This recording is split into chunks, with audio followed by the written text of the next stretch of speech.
Chapter 283. Robert, speaking of which, it has been almost half a year since we first met, hasn't it? Robert Shea put down his coffee cup, looked at Eric, and nodded, almost. Do you still remember the conversation we had when we first met? Robert raised his head and said, We should have said a lot at that time. What are you referring to? Eric did not care about Robert Shea's feigned ignorance. He reminded him, I told you that we don't have much time left. Robert Shea looked at the sea view outside the window and fell silent. He lowered his head and picked up his coffee cup again. Eric continued, I said at that time that the trend of merger between media groups and film companies has begun. If we don't seize the opportunity in the last few years, we will completely lose the opportunity to develop and grow when this trend passes. We can only become a vassal of the major media groups in the future. Robert Shea remained silent. Eric sighed softly. There were some things that he could not tell Robert Shea. In his memory, more than 90% of the media channels in North America were controlled by the 6 media giants 20 years later. If this happened 20 years later, Eric would have no room to resist and could only compromise. However, it was different now. The media in the United States was not monopolized. Instead, it was controlled by more than 50 media companies of all sizes. Therefore, even if all the media resources in the hands of the major film companies were gathered together, they could not control more than 1/3 of the public opinion channels. Although this storm seemed to be coming fiercely, except for the media that led the direction of public opinion, most of the media just went with the flow. Therefore, Eric was not completely powerless to fight back. However, he had been waiting for his enemies to reveal their true intentions and show their final weapon before he could fight back. Although the 4 lawsuits this time would hit his reputation again, it would not cause any fundamental harm to him, just like the scandal at the beginning. After all, although he was now a public figure, he was not a public figure who relied purely on his fame to make a living. Even if this storm prevented him from picking up the guide for a short period of time, he could still lead the production of the film through other means. Therefore, everything he did now was to protect Firefly. The Fireflies were like a city that belonged to him. As long as he had this foundation, he could develop his strength and conquer other cities. But once he lost the Fireflies, even if he had a lot of skills, he would not be able to use them again. At most, he could only manage the affairs of other people's cities. He would never be able to be the master. The 2 men were silent for a while before Robert Shea spoke first. Eric, I heard that you might need a lot of money to settle this matter? It's all right. Eric nodded as he guessed Robert Shea's intentions. Robert Shea didn't make Eric wait for long. He said, The $60 million you paid me last time, plus the dividends from the new line at the end of the year, although I spent a portion of it on investments, I can still come up with about $60 million. This time, it was Eric's turn to be silent. 60 million was neither a lot nor a little. Eric, 15% is too little. It doesn't make me feel safe. I think it should be at least 25%. Eric lowered his head and looked at the 3 lines in his palm without saying a word. Which one was the career line again? It must be the longest one. After thinking for a while, Eric finally looked up and said to Robert Shea, I promise you. After the 2 of them discussed the details, Robert Shea left in satisfaction. After Robert Shea left, Eric sighed in disappointment. He originally wanted to merge Pixar Studios and Flower Pictures, which had the rights to adapt many popular movies from his previous life, into Firefly. But now, it seemed that it was better not to do so. Because of John Barrymore's injury, the trial of this case could only be postponed to a week later. As for the other 3 lawsuits, Eric did not need to appear in court in person. They were all handled by his legal team. However, although he tried his best to avoid appearing in the public eye at this time, there was one thing he had to do. On January 20th, the 47th Golden Globe Awards were held at the Hollywood Hilton Hotel in Los Angeles. Firefly received a total of 11 nominations for Pretty Woman, Dark War, Steel Magnolias, Scary Island, and Friends. Among them, Eric was involved in the 2 Best Screenwriting Awards for Dark War and Scary Island. The Golden Globe Awards did not have a Best Director award. Otherwise, Eric would have at least received another nomination. If it were not for this incident, Eric, who was not even 20 years old and received 2 nominations at the same ceremony, would undoubtedly be the most glamorous person on the red carpet. Although Eric also considered not attending this Golden Globe Award ceremony, doing so would be equivalent to showing weakness to the enemies behind him. In the end, Eric braced himself and stepped on the red carpet. This time, Eric did not bring any female companion. He was alone. After passing through the media interview area, Eric stopped and showed a confident smile, allowing the flashes to flash wildly. Eric, can you say a few words?"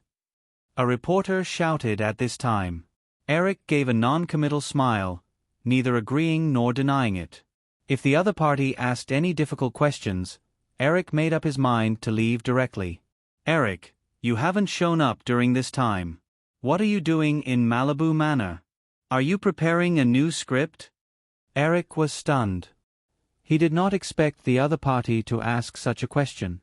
In this situation, he was not in the mood to think about the script. However, since this question was not too harsh, Eric replied, "I just registered a music company and may release a single in a while." "Eric, can you reveal the theme of the single first?" "Mr. Williams, what is the name of the music company?" "Eric, are you planning to give up directing movies and switch to music?" Eric did not intend to answer any more questions and was about to leave. When he heard the last question, he rolled his eyes and said, "It's just for fun. My main focus will always be on the movie." After saying this, Eric ignored the reporters and walked directly to the end of the red carpet. Compared to last year, Eric's achievements this year were more dazzling, but there were obviously fewer people who came to say hello. Most of them were men who knew him well. As for the actresses present, except for Julia, Virginia, and Nicole, who followed Eric's instructions in advance and nodded to him, the other actresses were worried about Eric's current reputation. None of them dared to talk to him. Eric did not care. It was everyone's instinct to avoid harm. While waiting, stars still appeared on the red carpet one after another. About 10 minutes later, amid the cheers of the fans, Eric saw Jennifer Aniston in a white dress walk over. She posed in the media area for a while and then came to the rest area. The two's eyes met as expected. The reporters who were paying attention to the situation also raised their cameras, looking forward to the couple who broke up doing something newsworthy. "Jenny." Eric did not move and called out softly. After that day, Eric tried to contact Jennifer Aniston more than once, but Jennifer Aniston seemed to be determined this time. She did not answer any of his calls. There was no response to the letters he sent. The flowers he sent were also returned. Jennifer Aniston's eyes only listened to Eric's face for less than 2 seconds before she quickly turned away and walked in the opposite direction of Eric as if nothing had happened. Eric sighed.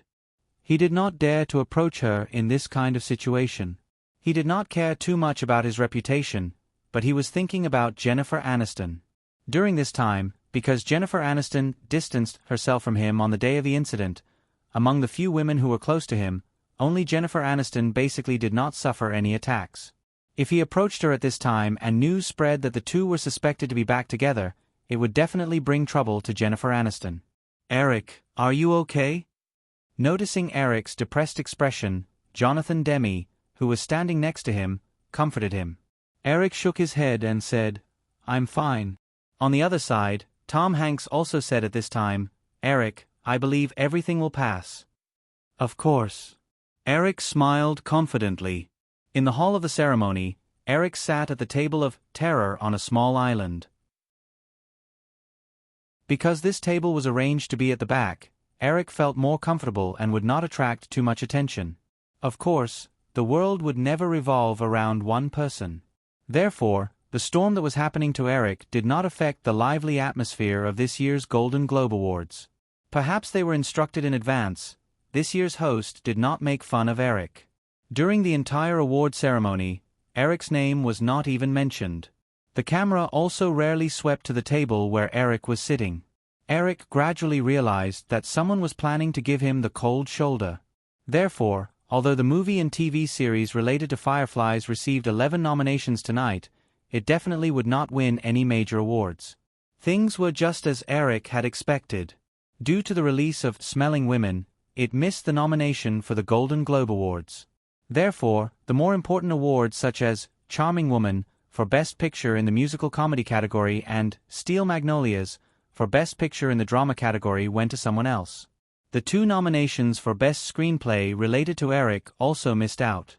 Even Julia, who was most likely to win the 2 nominations in her previous life, didn't win anything. Needless to say, Virginia's nomination for Best Actress in a Drama Series for A Shock on a Small Island fell without any suspense to Michelle Pfeiffer, the female lead of Beck Brothers, that Eric didn't have any memory of. In the end, Eric had lost all hope and thought that all 11 nominations would be missed out. However, when it came to the Best Actress for Best Movie Musical Comedy, Jennifer Aniston unexpectedly won the Best Actress award. Looking at Jennifer Aniston on the podium, who did not mention her award speech at all, Eric sneered. "What is this? Is this a warning to the women close to me that as long as they break up with Eric Williams, they can win awards?" After the 2-hour award ceremony, Eric did not plan to attend the party that followed. Just as he was about to leave, an unfamiliar waiter handed him an envelope. Eric got into the car back to Malibu Manor before opening the envelope. There was only one piece of paper with a series of numbers written on it. 199000201. It was easy to tell that it meant February 1st, 1990. Eric did not need to think much to know that this was an ultimatum from the mastermind behind this scandal. How impatient, Eric thought to himself. In his previous life, Michael Jackson had been attacked by the media for 3 months. It had only been a month, and he had not even broken down mentally. Was he going to use his trump card? Thinking of Michael Jackson, Eric realized that his current situation was similar to that of Michael Jackson in his previous life. The reason why Michael Jackson was attacked on such a large scale in 1993 was not only because of his black identity. It was also because he had jumped from being a signed singer to being the boss of Sony Records. Not only did he get 50% shares of Sony Records, he also owned the copyrights to the songs of the Beatles, Elvis Presley, and other famous superstars. In the 1990s, the recording industry was still flourishing. The value of the copyrights to the songs was more than $1 billion, and he also had 50% of Sony Records shares. All of this was unbearable for the giants of the recording industry and the Western world, which was dominated by Caucasians. Thus, after an earth-shattering storm, Michael Jackson began to quiet down. More than 10 years later, in 2009, Michael Jackson was 50 years old. He planned to hold 50 world concerts as a commemoration. Originally, many people thought that the 50-year-old pop star would definitely not be as popular as before. However, things were not as many people imagined. A total of more than 750,000 concert tickets were bought out by fans all over the world in just a few hours after the booking began. The facts proved that the superstar was still the superstar. Therefore, a few days before the 50 highly anticipated concerts, a superstar of a generation died inexplicably. Thinking of this, Eric could not help but shiver. He was glad that he was not reborn as a black man. Therefore, although he was now being ostracized by several giants, he was not discriminated against by the public from the bottom of his heart. After the Golden Globe Awards, Eric and Robert Shea quickly signed a contract to transfer another 10% of Firefly shares. At the same time, Eric transferred the $60 million paid by Robert Shea to the account of an investment company in New York. Although Jeffrey and Chris objected to this and hoped that Eric would keep some cash for emergencies, Eric was firm. He asked Chris to use the $60 million and the $10 million that had already been transferred to him, for a total of $70 million, to buy as many shares as possible. Before this scandal, Eric did not care much about money. He felt that as long as he developed steadily, he would definitely reach the top in the future.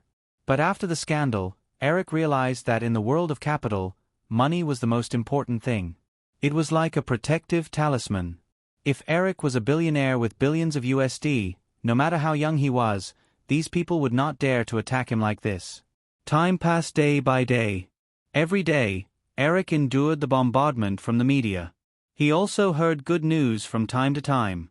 Because most investment companies were not optimistic about Cisco's prospects, and Cisco's current market value was only $225 million, under Chris's attack, some investment companies that had originally decided to buy Cisco's shares transferred their subscription shares. The shares that they received increased from 7% at the beginning. At the end of January, $70 million was spent, and they had a total of 23% of Cisco's shares. Although according to Cisco's market value of $225 million, $70 million for 23% of Cisco's shares was a huge loss. However, according to Cisco's market value at its peak, $500 billion, the value of the shares was astronomical. Of course, Eric also knew that as Cisco grew stronger, the shares would be gradually diluted. But as long as he could maintain 10% of the shares, it would still be a fortune in the future. When Chris spent all $70 million, February 1st finally arrived. While the 4 lawsuits were still entangled, the Los Angeles branch of the Federal Trade Investigation Commission, an anti-monopoly investigation agency in the United States, held a press conference and announced that they would be investigating Firefly and UTA's alleged monopolistic behavior. When the news came out, the public was in an uproar again. All kinds of analysis quickly appeared in the newspapers. In Malibu Manor, Edward Lewis hurriedly walked into the living room and sat across from Eric. At this time, there were already a few people in the living room. Jeffrey, Robert Shea, and UTA's CEO, Kapoor Sid, were all here. "Edward, why don't you tell me about the situation first?" Eric said as he poured a cup of coffee for Edward Lewis. Edward drank the coffee in one gulp and relaxed for a moment. Then, he took out a thick stack of documents and placed them on the coffee table. He took out one of them and said, "Eric, it's roughly like this. The Federal Trade Investigation Commission has already begun to investigate Firefly and UTA. Once the charges are established, in addition to having to sell all of UTA's shares, you may also face a huge fine." "How much will the fine be?" Eric asked the question he was most concerned about. Columbia and Fox had joined forces to owe Firefly a huge share of the profits. Eric realized that the final trump card must have something to do with money.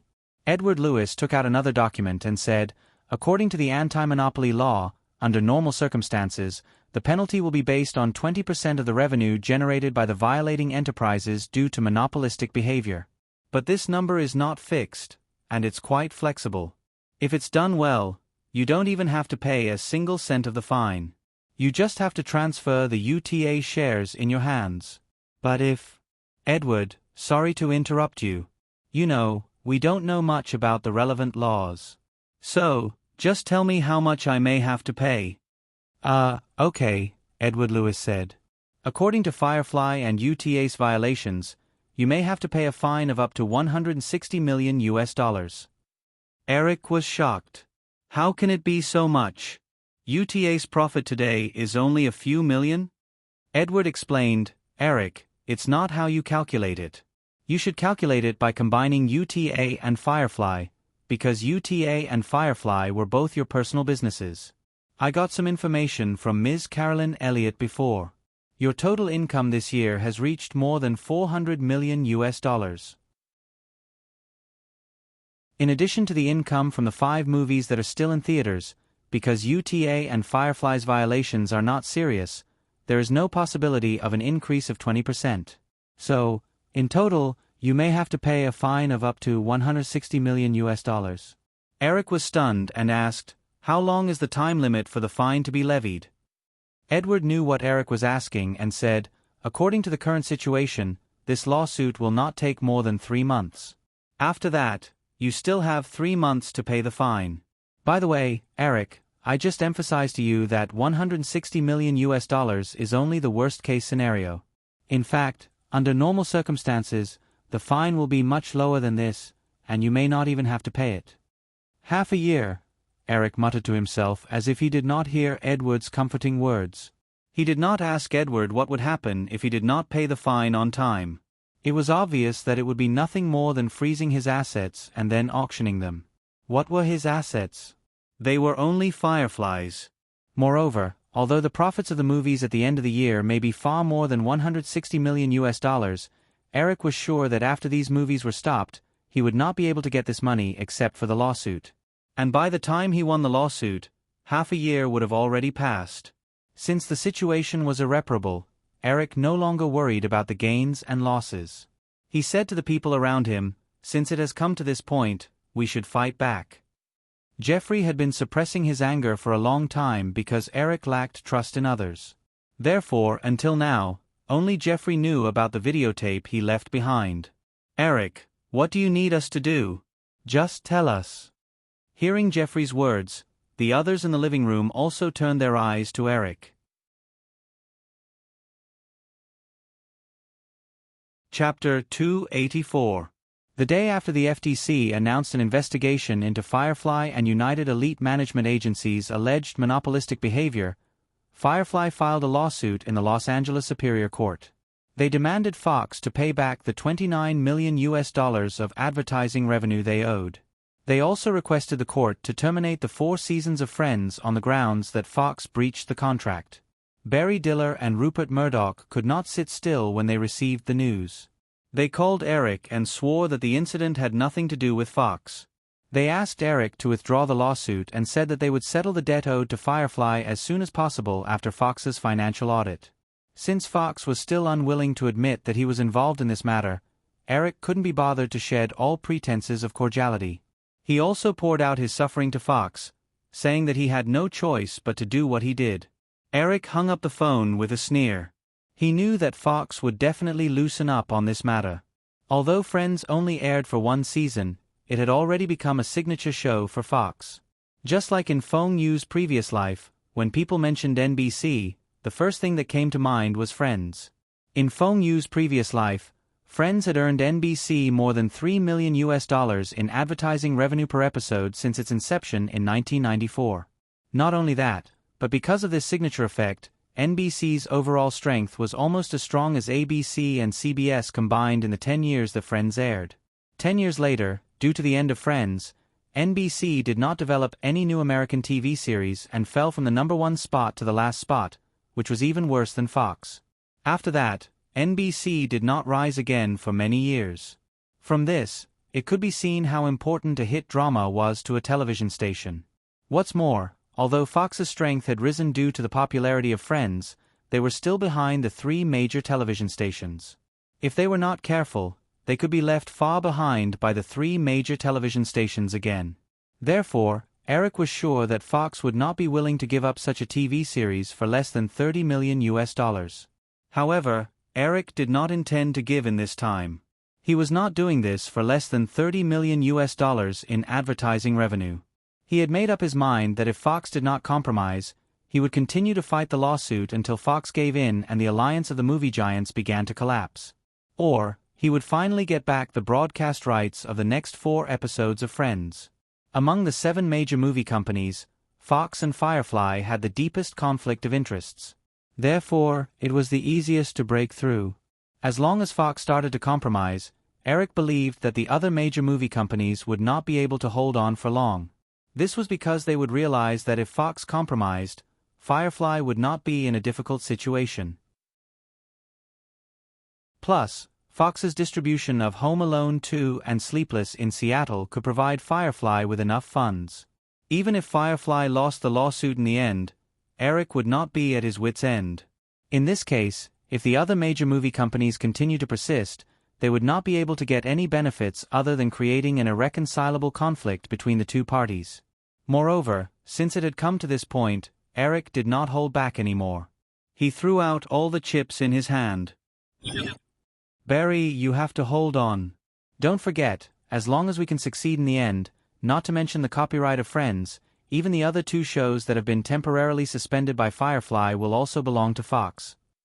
Michael Eisner sat in his office and said to Barry Diller on the other side of the phone with a slightly agitated expression. After he learned about the lawsuit between Firefly and Fox, he knew what Eric was planning.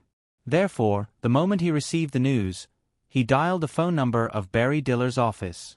The 2 were discussing on the phone when one of Michael Eisner's assistants rushed in. Mr. Eisner, bad news, something big has happened. Looking at the flustered assistant, Michael Eisner showed a strong displeasure. He hurriedly said a few more words to Barry Diller before hanging up the phone and asking, "What happened?" The assistant said breathlessly, "Quickly go and take a look. Many TV stations are broadcasting a video." Michael Eisner's heart skipped a beat as he had an ominous premonition. He got up and followed the assistant to a lounge. Several other Disney executives were already gathered in the lounge. They were watching a show on the TV in the lounge and whispering softly. Michael Eisner ignored these people and looked directly at the TV screen. On the screen, Arnold Carpenter, with a sneer on his lips and a smug expression, was facing the camera and saying to the young man sitting opposite him, "Mr. Williams, the public you speak of is the most ignorant group. What kind of person they will treat you as depends on what kind of person the media that controls public opinion wants them to treat you as." Michael Eisner's heart was filled with anger. He picked up a coffee cup on the coffee table in front of him and threw it at the TV screen. Bang! The TV screen directly shattered, emitting a cloud of green smoke. The group of executives who were watching with relish suddenly became silent out of fear. "This idiot!" Michael Eisner cursed fiercely, then glanced at the people around him. "It's working hours now. Don't you have to work? Get out of here." In the face of the furious Michael Eisner, no one dared to refute. Everyone lowered their heads and hurriedly slipped out of the corner. When everyone in the lounge had left, Michael Eisner called his assistant and said, "Go and inform that idiot. Get him out of here now, immediately, as far as he can. Don't let anyone find him." The assistant nodded cautiously and hurriedly left. After the video of Arnold Carpenter threatening Eric was exposed, it quickly spread all over the world. Arnold Carpenter's words about "the public is the most ignorant group" caused a strong reaction among the ordinary people. In this country that repeatedly proclaimed that freedom was above all else, and the word freedom was even written into the Constitution, people found out that they were a group of people who had been fooled. Therefore, no one doubted the content of the video at all. In addition, Firefly only released the video without any explanation or accusation. Therefore, no one was stupid enough to stand out and deny the authenticity of the video. Therefore, a series of public opinion regarding Eric in North America began to reverse. The media that originally attacked Eric had no choice but to restrain themselves and even stop their attacks. In order to distance themselves from the public and not be seen as one of the people who had fooled the public, many of the newspapers that went with the flow changed their stance and began to complain about the various attacks that Eric had suffered during this period.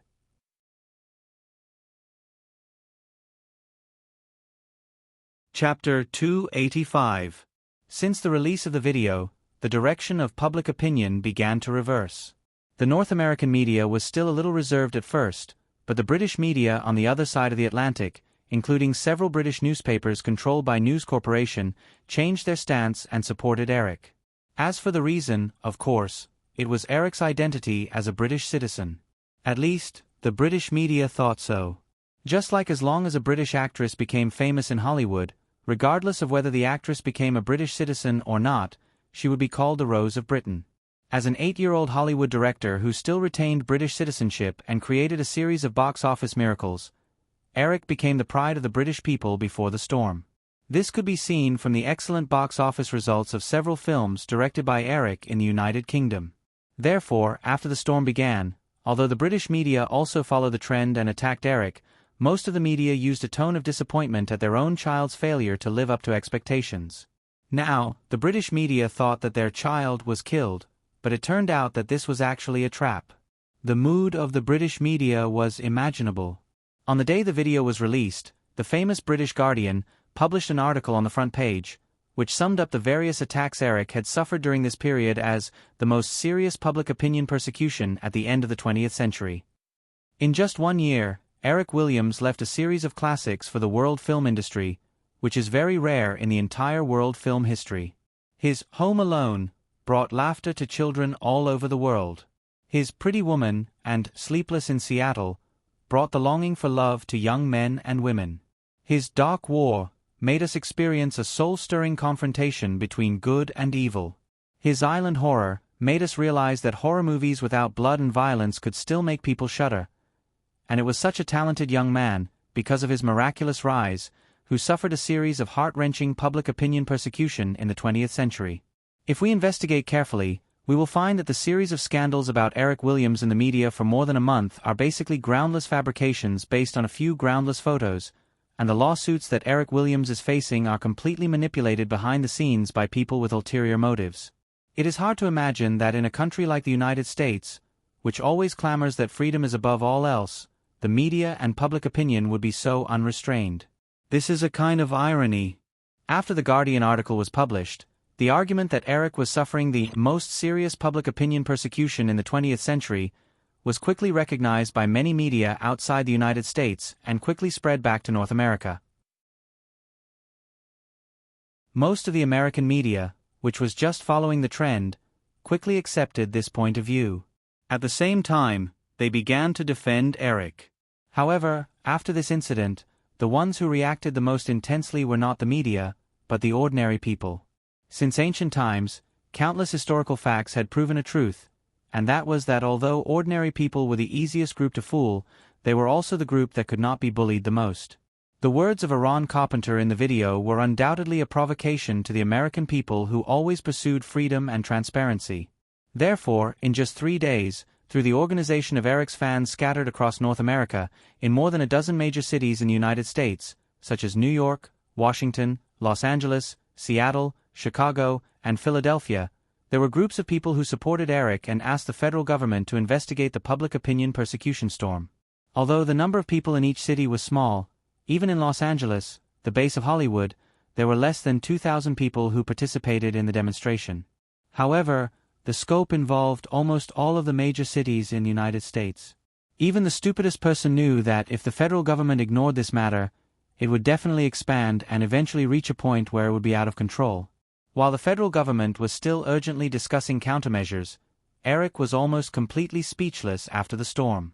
More than a month later, he released a statement saying that he would release his first single on February 14th, Valentine's Day, to make his own response to the storm.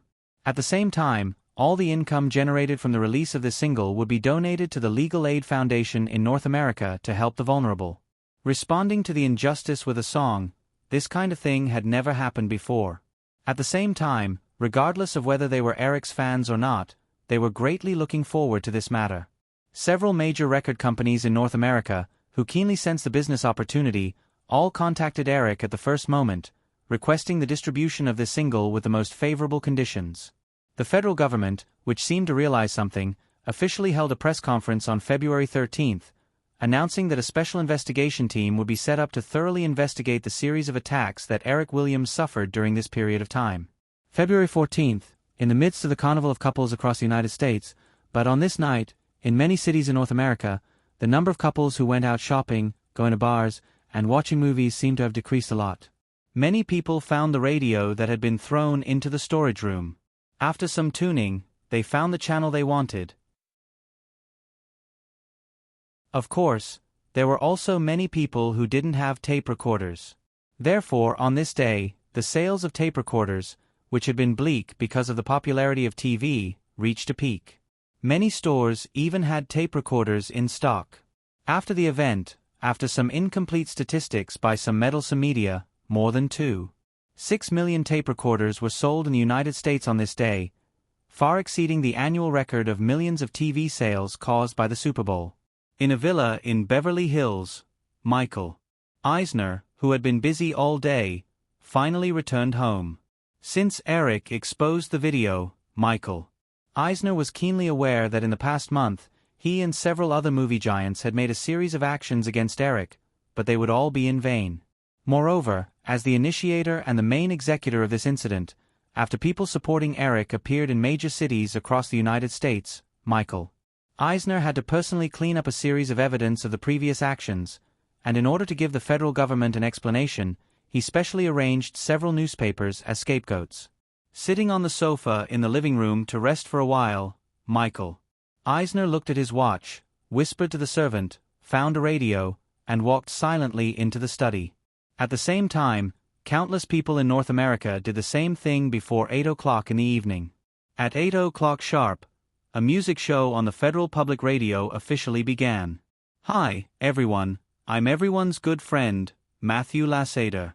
As a radio host, I can be sure that today will definitely be the day with the most listeners in my career when everyone turns their eyes to the TV screen.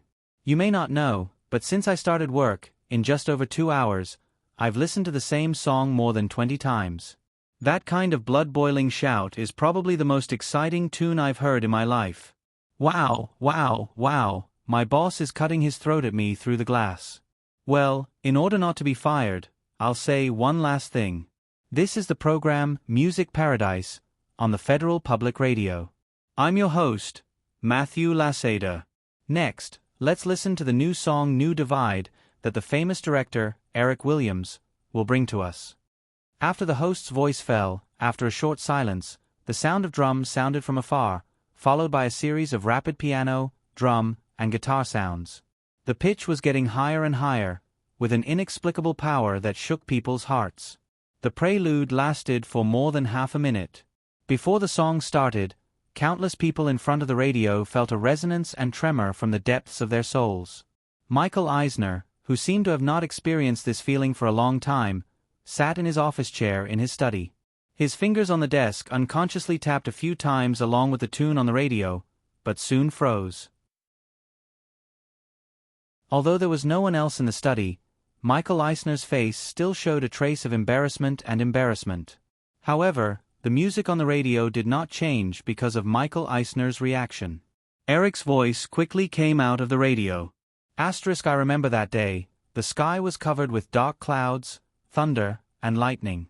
I remember every moment of that time, before I forget. When misfortune appears. I can't escape the entanglement of fate. Your voice flashed, saying that I deserve it. Then give me a reason to prove that it's my fault. Michael Eisner changed his posture in the office chair and pretended not to care. He forced a sneer on the corner of his mouth and muttered, "Is this a complaint? How childish." Although he said that, Michael Eisner's face no longer showed a mocking expression. As the CEO of a film company, he could realize that the spread of this rock song would bring more help to Eric, who was now in an advantageous position. Therefore, Michael Eisner couldn't help but begin to sort out whether there were any loose ends that he hadn't cleaned up, whether there were any weaknesses that others could use against him. He was a qualified businessman. After things went south, Michael Eisner naturally felt that he should continue to cooperate with Eric. After all, benefits came first.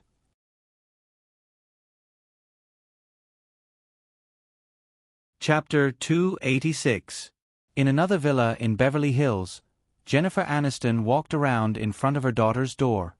She wanted to knock on the door, but in the end, she turned around and left in disappointment. On the other side of the door, the girl hugged her legs and curled up on the bed. Her chin was on her knees, and she silently listened to the fierce and ambitious cry from the radio. She didn't blink, and no one knew what she was thinking. After the storm began, after several disputes with her father, Elizabeth Murdoch moved directly to Los Angeles and lived with Julia. Although the two girls pretended to be indifferent, when the tune of New Divide came out of the radio on the coffee table in the living room, the two looked at each other. Julia silently reached out and turned the radio to the loudest. Nicole was making a small cake in the kitchen. She was wearing a big headset, a simple shirt and jeans, and a small radio on her waist. She was swaying her body gently to the tune on the radio. She was holding a big bowl in her hand, stirring the ingredients in the bowl with a mixer. Although Nicole had been worried for a short period of time after the incident, she was relieved when Eric personally called her and told her not to make any noise during this period of time. She did whatever she was supposed to do. She felt that such a hateful man, how could he not get through it? Plus, his tone was full of confidence when he called. Moreover, he was now single. She felt that of course, she had to fight for him, although he was so bad. Drew turned the sound of the home stereo connected to the radio to the maximum, and the deafening sound resounded within a radius of dozens of meters in the small apartment. After more than a minute, a white fat man from the neighbor's house angrily jumped out and shouted at the open window of Drew's room, "Motherfucker, get lost. Don't disturb me while I'm listening to music." When Drew heard the fatty's scolding, he picked up an apple from the table and threw it out. He even gave the fatty the middle finger. Facing Drew's aggressive appearance, the fat man showed a trace of fear in his heart, but he quickly shouted, "Drew, don't think you're a star. If you don't lower the volume, I'll call 911 and sue you for disturbing the residents." Go ahead, My father just withdrew the lawsuit, and I'm not done with the lawsuit yet. Just in time, I'll fight with you again. Prepare more legal fees, Drew shouted as he leaned out of the window. He threw an apple out again, and it hit the fat man's head just in time. You are too unreasonable, the fat man said angrily, holding his head. How much is a pound? Sell it to me. If you don't have it, get out of my sight. Seeing the girl being so fierce, the other neighbors who originally wanted to argue with her all retreated. The fat man stood in his yard and panted a few times. Just as he was about to continue shouting, he saw a red brick in Drew's hand. He didn't know when, but there was a red brick in her hand. She was glaring at him fiercely, as if saying that if he continued to talk, she would smash it. The fat man had seen the tragic scene of this crazy girl taking pictures of her own father in the newspaper. He immediately shut his mouth, took a few steps back, and shrank back into his house. She patted the brick in her hand and returned to her bedroom. The song also came to an end. Asterisk paved the broken road, let the pain fade away crossed a new boundary, and reached the other side of the truth in front of the dark eyes, ashes swirled like snowflakes between you and me, the sky has fallen and the earth has sunk on this day, I declare war on the whole world On this day, I declare war on the world. The girl swayed her enchanting waist to the beat and howled. Although her little face was red, it sounded terrible because of her tone deafness. The song finally ended. The voice of the host, Matthew Lassater, sounded again. Drew reached out and turned off the recorder and stereo. Then, she picked up the phone by the bed and dialed the number of Malibu's Sharp Corner Manor. After the call was connected, the girl didn't look like the little lioness she was when she was scolding the fat man. She instantly turned into a docile cat. Her voice was soft and had a hint of grievance. Eric, a neighbor just bullied me again. In the mansion in Malibu, Eric gestured for the few people in the living room to wait. Then, he said to the girl on the other end of the phone, I'll be thankful if you don't bully others. No problem. I know. After more than 10 minutes, Eric hung up the phone and sighed softly. Due to the reversal of the situation, of the 4 lawsuits that Eric had received, Drew's father and the screenwriter who had accused him of plagiarism had withdrawn their lawsuits. Anyone with a discerning eye could tell that the power behind the 2 of them had understood the current situation and knew that they couldn't do anything about it. Thus, they had given up on supporting the 2 of them. Although the lawsuit against Eric for using illegal means to obtain the land in Malibu wasn't withdrawn, Edward had also sent word that this matter would be left unsettled after some time. As for the lawsuit against Sony Pictures regarding the contract of Dark War, although they were unwilling to give up, they knew that if they continued to cause trouble, they would be able to delay the payment of Dark War for a period of time. However, if they angered Eric, the sequel of Dark War might not be in the foreseeable future. For such a blockbuster movie, if the sequel was delayed, the losses would be more than tens of millions of USD. Therefore, both parties started the settlement process. Of course, Eric was not sighing because of these things. Instead, he was thinking about Drew. After Drew's father withdrew the lawsuit, Eric asked her to move back. However, Drew refused and said that she wanted to live with her mother in Culver City.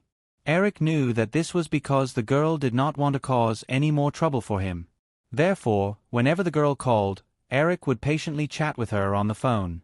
Walking back to the sofa and sitting down again, Eric said to Jeffrey and the others who were sitting around, "Where were we just now?" Jeffrey helplessly reminded him, "About the music company." "Oh yes." Eric thought for a while and said, "About the music company, it will be under Firefly for the time being. I think through the release of this single, we can set up a simple distribution channel. Next, we will mainly release the soundtracks of our company's movies. Robert, Jeffrey and I don't know much about distribution. How about you take charge of the music company for the time being?" Robert Shea smiled and nodded in agreement. He already had this idea. "Of course, no problem. However, what about EMI?" "Let's maintain cooperation," Eric said. The 2 of them were talking about EMI and EMI Records. The new World Point Records that Eric set up, named after his single, was just an empty shell. It had no distribution ability at all. Therefore, for the release of this single, they could only choose to cooperate with the famous EMI Records. Because of the Firefly incident, I suddenly set up a music company. Now, several established record companies are very wary of it, so we can only maintain cooperation. Otherwise, we won't have a chance to develop at all. It won't be too late to consider going solo after a few years of accumulation. Everyone in the living room laughed, and there was a hint of pride in their tone. After all, it was not easy for a newly established music company with nothing but a single to arouse the fear of several established record companies in the world. Next, let's talk about UTA. Eric looked at Edward and said, "Let's talk about the progress of the case first." Edward took out the information that he had sorted out in advance and said, "The current situation is very favorable to us because the major companies that were originally adding fuel to the fire behind the scenes must have given up and stopped trying to influence this case. Therefore, we only need to respond to the lawsuit according to the normal procedures. Because the illegal damage index caused by Firefly and UTA's violation of the antitrust law is very low, in the absence of other forces intervening, coupled with the current direction of public opinion, the Federal Trade Investigation Committee will not punish Firefly and UTA severely.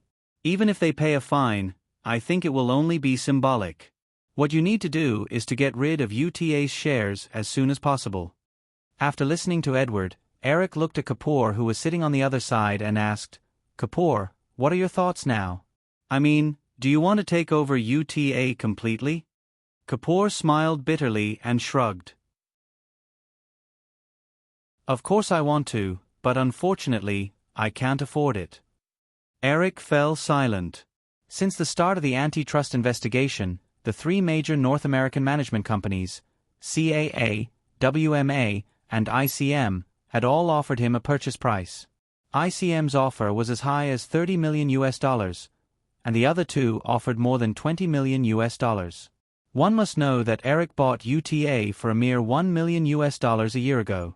However, ICM must have thought carefully before offering such a high price. Now, UTA not only had a series of A-series superstars such as Al Pacino, but ICM also had another advantage after acquiring UTA. Once UTA and ICM merged, Eric would give priority to ICM artists in his movies. This was without a doubt. And in a short year, Eric relied on a few movies to let Al Pacino make a comeback. He also made a few unknown actors into world-class superstars. This kind of frightening ability to create stars was the reason why the three major management companies offered such a high price. And ICM was currently at the bottom of the three major management companies. They had the fewest A-level Hollywood superstars, thus they were so eager to acquire UTA. Hearing Kapoor's words, Eric asked, "Let's not talk about money for now. Kapoor, I only want to ask, what are your true thoughts?" Kapoor thought for a bit before saying, "Eric, in fact, ICM's Marvin Josephson contacted me. If you really want me to say it, I'm leaning towards selling UTA to ICM. Marvin Josephson also agreed to give me a partner position. As for the other two companies, I think you definitely haven't considered CAA. I also haven't considered it. Although WMA has undergone a series of reforms and consolidations in the past 6 months, it is still too old and its system is still somewhat rigid." Eric nodded. Although he wanted Kapoor to take over UTA alone, it wasn't realistic. Kapoor couldn't take out $20 to $30 million to buy the entire UTA. Even if Eric gave all of UTA to Kapoor, as UTA grew, it would still need to bring in partners. Rather than developing step by step until they reached the final three major management companies, it would be better to take one step and directly sell UTA to ICM. Although this would make Eric completely lose his influence over the management company, with his current status, he didn't need to have any influence over the management company. "Since it's like this, let's talk to ICM and see if we can raise the price a bit," Eric said to Edward after making his decision. Edward nodded, indicating that he would remember it. "Okay, now it's time to talk about ending things. After suffering for more than a month, we can't just let it go peacefully without doing anything." As soon as Eric finished speaking, Jeffrey softly advised, "Eric, I think letting this matter pass peacefully is the best result." Eric was stunned and looked at the others. Whether it was Robert Shea or Chris Hansen, who had rushed over from New York in the afternoon and had nothing to do with Hollywood, they all nodded in unison. Eric smiled bitterly and said, "Okay, I'll listen to you guys. I won't do anything substantial, but I still have to put on a show. Otherwise, people will think that I'm easy to bully." When everyone heard Eric's words, they heaved a sigh of relief and laughed at the same time. They were all worried that Eric would be young and impetuous and want to continue fighting with the 7 major film companies. This was a very unwise move because Firefly and Eric were able to get through this unscathed. It was already a blessing from God that they didn't have the strength to fight back. "Eric, what do you want to do?" Jeffrey asked with a smile. Eric originally thought of some fighting moves from his previous life. When a person was surrounded by a group of people, he would go all out and fight to the death with one of the opponents. He believed that the remaining people would definitely show fear and not dare to provoke him. He originally chose Fox, but seeing that everyone around him didn't want him to do such a thing, Eric could only give up. After thinking for a while, Eric's mouth showed a smirk. "Since I can't beat a person to death, I'll sow discord between this person and his companions." Everyone present was smart. They understood Eric's meaning after a little thought. At the same time, they also realized that Eric's target must be Fox. After all, the two sides had the deepest cooperation. Firefly even held 10% of Fox's shares. The single New Divide, sung by Eric himself, was released in North America. In addition, the lyrics of this song were not groundless or ignorant. It was the most realistic portrayal of Eric's experience during this period. Therefore, the sales of the single exceeded 1 million copies in 3 days. After a week, it reached more than 3 million copies. At the same time, it undoubtedly reached the top of various song charts. At the same time, because of the impact of this song, Eric received more and more support from the public. He almost didn't have to worry about this storm anymore. At the same time, under the guidance of a series of public opinions, the few women who were close to him walked out of the shadow of this storm and began to consider their work arrangements for the year. On February 19th, something else happened that was of great importance to Eric. That day, Cisco was officially listed. The stock price was $18. Because there was no limit on the day of the stock offering, Cisco's stock price reached $22 on the day of the offering. Although this result was not too eye-catching, Cisco's stock price began to rise explosively. In less than a month, the stock price doubled. Chris praised Eric in a very strange and envious tone on the phone. He also mysteriously asked Eric how he was sure that Cisco's stock would explode. Of course, Eric could not answer, so he could only talk nonsense with Chris. At the same time, in mid-February, the nomination list for the 62nd Academy Awards was announced. I Know Women by Smelling Fragrance was nominated for Best Film, Best Director, Best Actor, and Best Adapted Screenplay. There was no doubt that it was a hot favorite for the Oscars. In addition, Julia received 2 nominations for Best Actress and Best Supporting Actress for Pretty Woman and Steel Magnolias, which caused another uproar in the media. For the Oscars, it was very rare to have 2 nominations, not to mention 2 such important acting awards. As for Eric himself, he was nominated for Best Adapted Screenplay for I Know Women by Smelling Fragrance, and Best Original Screenplay for Scary Island. In fact, Dark War could have been nominated, but for the sake of public relations, Eric gave up. Instead, he chose Scary Island, which was the most likely to win the award. After all, The Sixth Sense had not appeared yet, and the theme of Scary Island was still very novel, so it had the highest chance of winning the award. Of course, Eric had just caused a storm with the Big Seven. Therefore, the companies responsible for the distribution of these movies would certainly not do their best for public relations for these movies. Eric could only do it himself. Among the Fireflies, only Robert Shea had some experience in this area, so Eric left it all to Robert. What he had to deal with now was another matter, which was the matter of instigating a person and his companions. In front of a famous Italian restaurant on Sunset Boulevard, a black limousine slowly stopped in the parking lot. The driver opened the door, and Rupert Murdoch got out of the car. As soon as he got out of the car, flashes lit up nearby. With a wry smile, Rupert Murdoch adjusted his suit. Elizabeth, who came out from the other side, also stepped forward to hold her father's arm. The two of them wanted to walk into the restaurant. The waiter had already recognized the two of them and greeted them. "Mr. Murdoch, Mr. Williams has been waiting for a while. Let me take you there."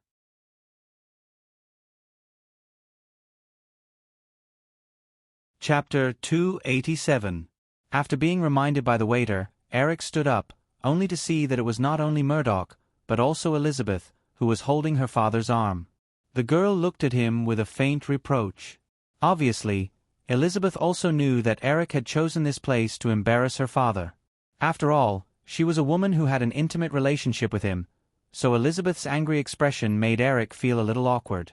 Since Eric had survived the crisis, Murdoch had proposed to meet with Eric more than once because of the lawsuit of Friends and the production of Who Will Be a Millionaire and The X-Files.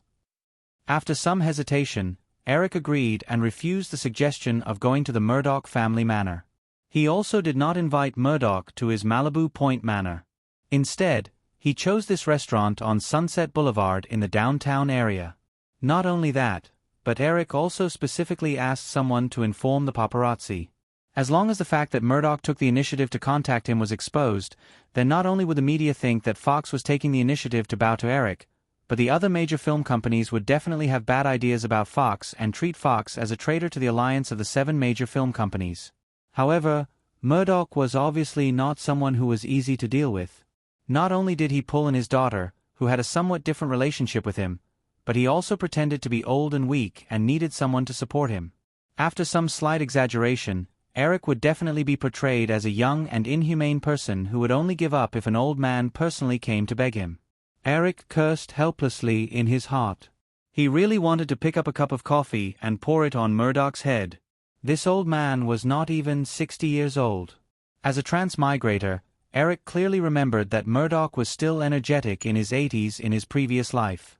When Murdoch saw Eric's expression, there was an ambiguous smile on the corner of his mouth. He came to Eric and took the initiative to reach out his hand. "Eric, hello, we meet again." "Hello, Mr. Murdoch." Eric shook hands with Murdoch and then looked at Elizabeth next to Murdoch. The girl rolled her eyes at Eric but did not intend to greet him. "Liz, don't be so rude." Although Murdoch was very satisfied that Eric was humiliated in front of his daughter, he pretended to be a strict father on the surface. Elizabeth cast a dissatisfied look at her father.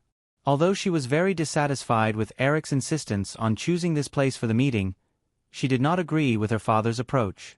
She snorted and ignored the two men who were more scheming than a hornet's nest. She went straight to the table and sat down. She picked up the menu and flipped through it. Murdoch and Eric looked at each other awkwardly. "Mr. Murdoch, let's sit down too." In the end, it was Eric who spoke first. Murdoch nodded and sat down. The three of them ordered separately. After a moment of silence, Murdoch took the initiative to find a topic. "Liz, how's the movie you're preparing going?"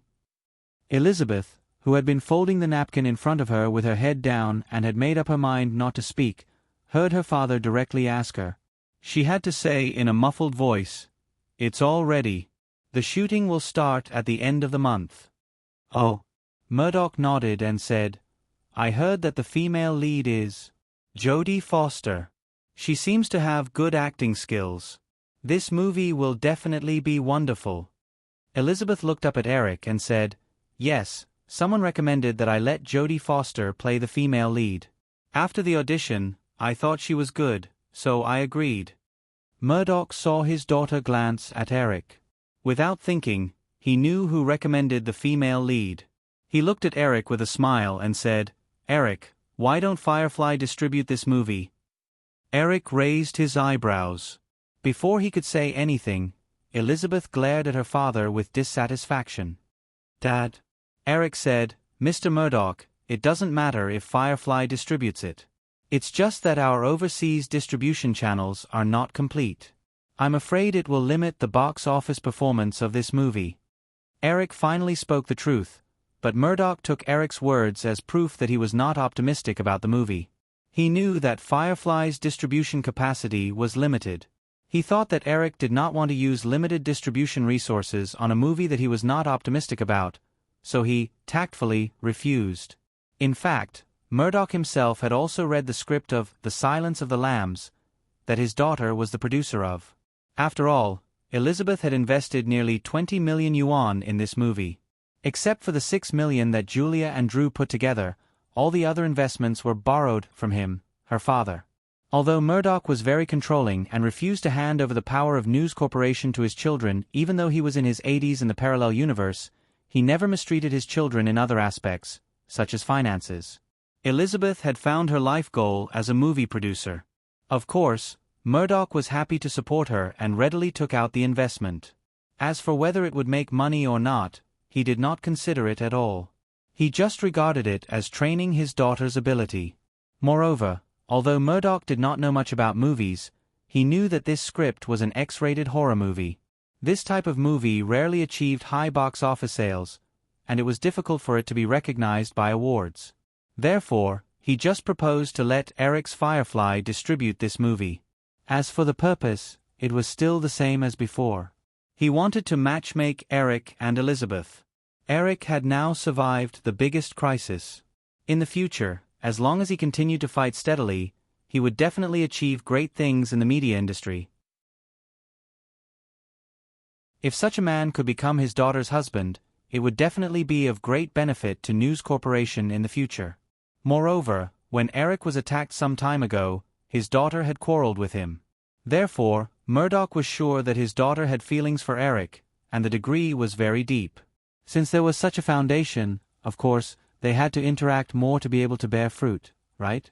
Thinking of this, Murdoch said to Eric with a smile, "Eric, it's just a horror movie. The new line originally specialized in releasing horror movies, so I believe that Firefly can handle it well. If it's really necessary to distribute it overseas in the future, Fox will definitely cooperate." Of course, Eric couldn't refuse Murdoch's good intentions. He turned to look at Elizabeth, only to see her lowering her head in a fit of pique. She folded and folded a napkin in her hand, and then tore it into pieces. "Liz, what do you think?" Eric asked tentatively. The woman pursed her lips and said, "You guys decide." "Then it's settled," Murdoch said with a smile like a parent before Eric and Elizabeth could say anything. Hearing Murdoch's words, Elizabeth didn't object, so Eric nodded. At this time, the waiter in the restaurant began to serve the three of them, and there was a brief pause in the conversation. When the waiter opened the red wine and poured it for the three of them, Murdoch took a sip of the wine and praised it a few times. Then he said to Eric as if nothing had happened, "Eric, you were born in 1970, right? Here comes the meat." Eric thought so in his heart, but on the surface, he showed a look of reminiscence. "Yes, I was born in London, but I came to the United States when I was 8 years old. I don't remember much about London." "I should go back and take a look when I have time," Murdoch said with emotion. "I remember more than 30 years ago, Liz's grandfather died of a heart attack. I had to give up my studies and rush back to take over the family business. I was not much older than you. At that time, the newspaper industry in Sydney was controlled by 3 big families. When they saw that the Sunday Mail and the News were doing well, they wanted to take over these 2 newspapers. After I rejected their acquisition invitations several times in a row, they began to use all kinds of methods.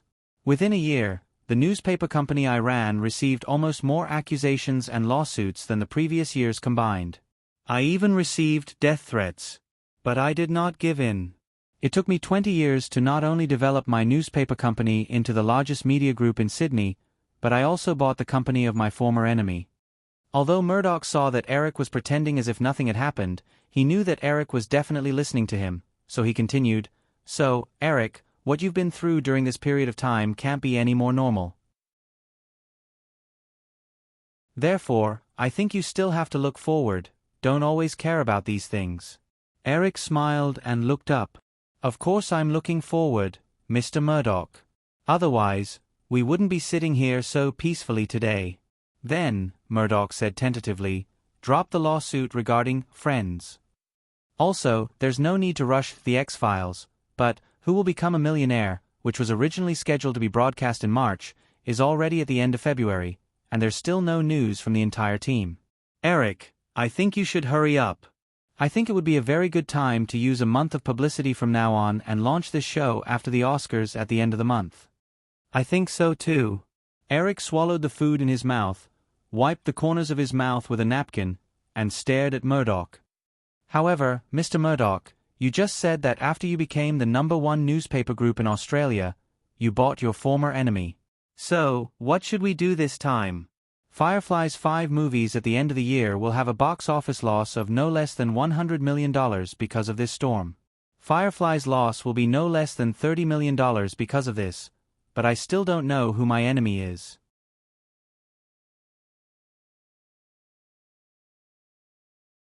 Chapter 288. Eric, we all know about this. Why do you have to? Eric interrupted Murdoch's words and asked, who is the mastermind behind this? I want to know this. I know it's definitely not Fox. Not to mention that we have so many collaborations and Fox has obtained enough benefits. Even if you wanted to do it, you definitely wouldn't have chosen this time at the beginning of the year. The box office of Sleepless in Seattle has been greatly affected by this storm. So, who instigated it? Murdoch was stunned and said, Eric, even if you know, what can you do? Although the method this time is a bit intense, it's also normal competition in the industry. Who is it? Eric asked coldly again. Elizabeth, who was just listening out of boredom, slammed the tableware in her hand on the table and glared at Eric. She said with dissatisfaction, Hey, Eric, how can you talk to my father like that? He's an elder. The tense atmosphere was completely dispelled by the girl's low voice. Murdoch really wanted to pat his daughter's head and praise her. Sure enough, his daughter was born to side with her father. Of course, Elizabeth had grown up, and he couldn't do that anymore, so he just smiled and sipped the red wine. Eric looked at Elizabeth helplessly, but the girl glared back at him without showing any weakness. This little girl deserves a beating. Why is she interrupting a man's talk?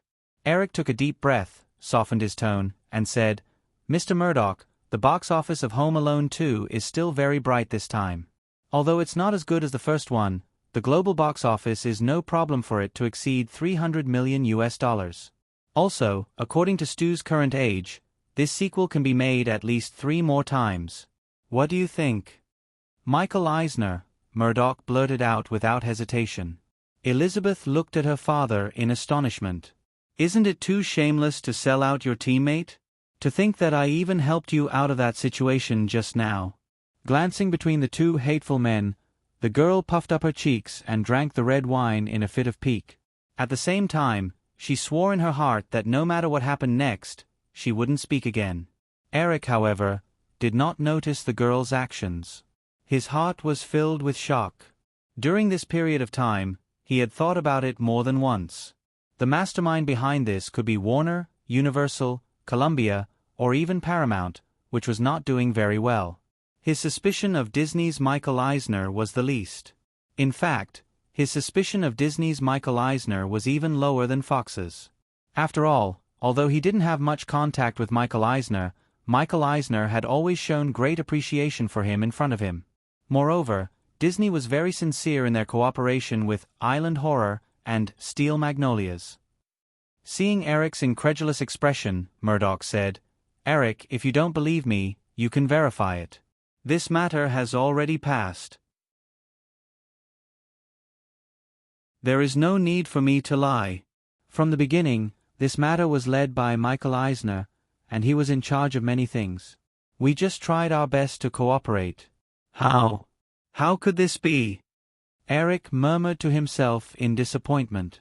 Murdoch thought for a moment and said slowly, of the 3 outstanding managers who came out of Paramount, Barry Diller was the most pragmatic.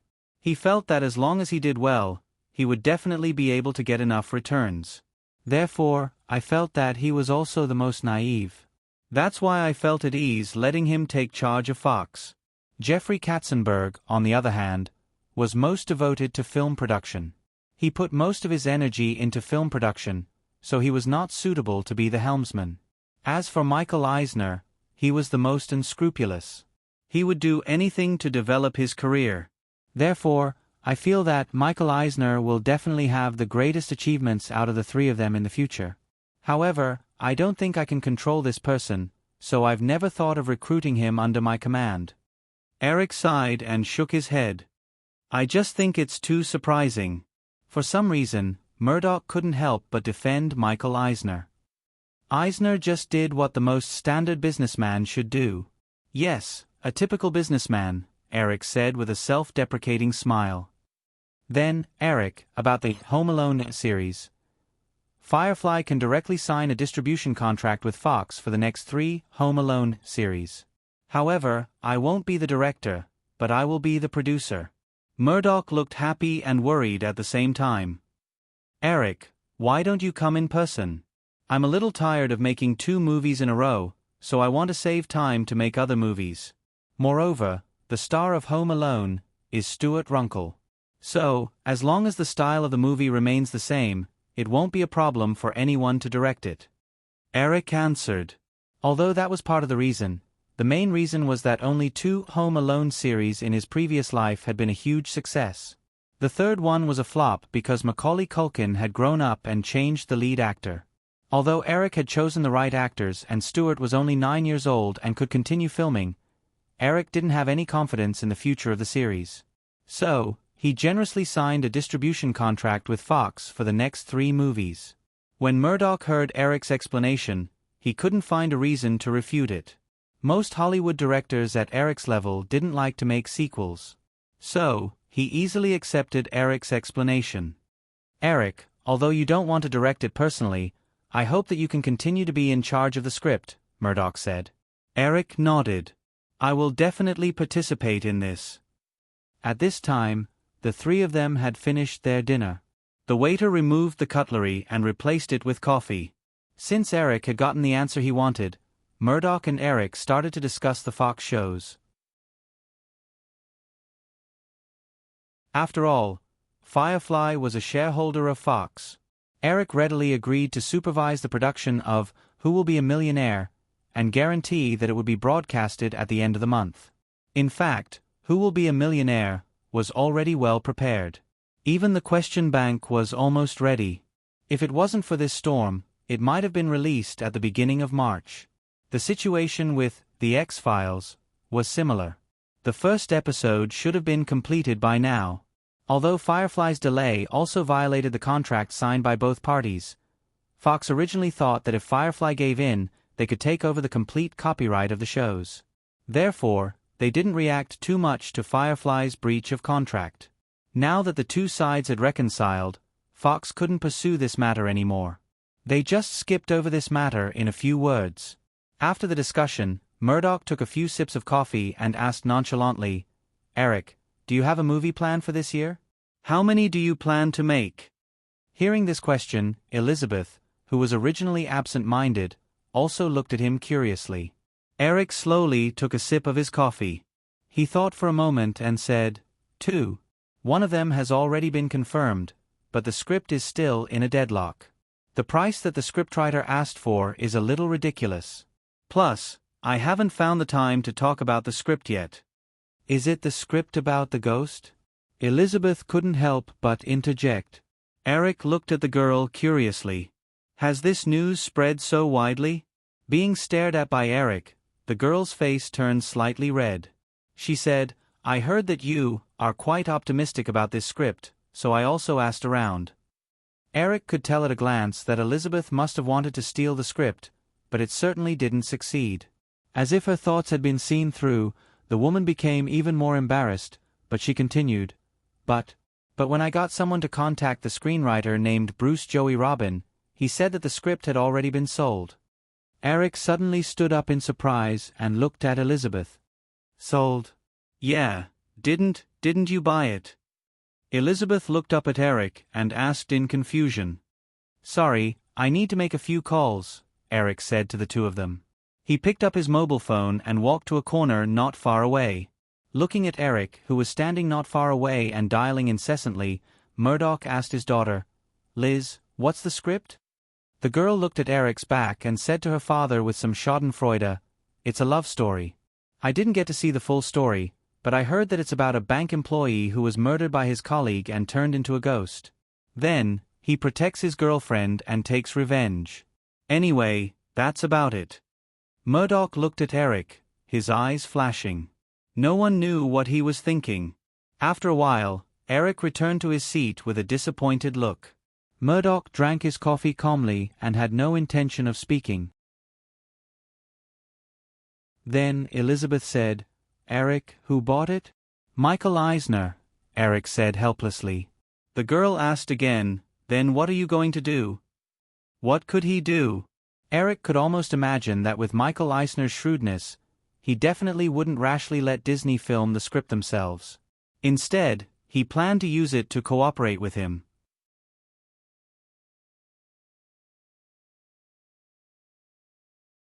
Chapter 289. But after hearing from Murdoch that Michael Eisner was the mastermind of the storm some time ago, Eric had no intention of compromising at all. At the same time, he made up his mind to think of a way to get the Justice Brothers' unrestrained melody tomorrow. As for the rest, he could do whatever he wanted. Anyway, he had a lot of good movies in his mind. It was a pity that Eric had planned to use this year to set up a special effects company and familiarize himself with the use of special effects in movies to prepare for Jurassic Park. And Ghost was undoubtedly a good test subject. He could use the wall-passing special effects and the Grim Reaper special effects in the movie to practice. Without this movie, many of Eric's original plans would be disrupted. "Okay, Eric, it's a bit late now. Let's call it a day," Murdoch suddenly said. Eric didn't have much interest in continuing the conversation. He called the waiter over and handed him his credit card for the bill. Murdoch stood up and said, "Eric, Liz is living in Beverly Hills for a while. I'm a bit old and want to go back directly. Can you help me send her back?" "Dad, I'll go back myself," Elizabeth said. "You're a girl. What if you meet a bad guy? I think Eric won't mind sending you back, right, Eric?" Murdoch looked at Eric with a smile. Eric looked at Elizabeth and said, "If Liz is willing, of course I'm fine with it." "That's it," Murdoch said. He called his assistant and bodyguard who had been waiting nearby and turned to leave. Because it was almost 10 o'clock, there weren't many people in the restaurant at this time. Only Eric and Elizabeth were left looking at each other. "I don't need you to send me back." "I'll go back myself," Elizabeth repeated stubbornly. "Oh." Eric nodded and gestured for her to go ahead. Elizabeth, who had just stood up, glared at Eric with dissatisfaction and sat back down. She said, "I've never seen such an ungentlemanly guy like you." Eric smiled. After paying the bill, he stood up and said to the girl, "Okay, let's go." Elizabeth stood up reluctantly and followed Eric. The two of them got into Eric's car together. "Are you still staying at Julia's place?" Eric asked as he started the car. "Yes, the two of us can live together for fun. Also, Julia is a partner of my film company. It's more convenient for the two of us to live together and discuss things. Speaking of which, I still don't know the name of your film company." Eric drove the car on the road and asked casually. Elizabeth said, "TG Film Company." "What does TG mean?" Elizabeth opened her mouth and was about to reply when she remembered that if she explained, Eric would definitely ask who the three girls were. Then, Drew would be exposed. Drew had more than once stopped her and Julia from telling Eric about it for the time being. The girl thought that she had more integrity than her unscrupulous father and would not betray her teammates so easily. "TG is TG, why are you asking so much?" "Oh, okay." Eric did not pursue the matter and changed the topic. "Oh yeah, about The Silence of the Lambs. Did you not tell your dad clearly?" "What did he say?" Elizabeth asked curiously. "For example, I'm more optimistic about this script." The girl blinked a few times. "My dad didn't ask." "Then when The Silence of the Lambs is released, some people will regret it so much that they won't be able to eat," Eric said with a smile. "Humph, now that you mention it, I remember now. You're really despicable.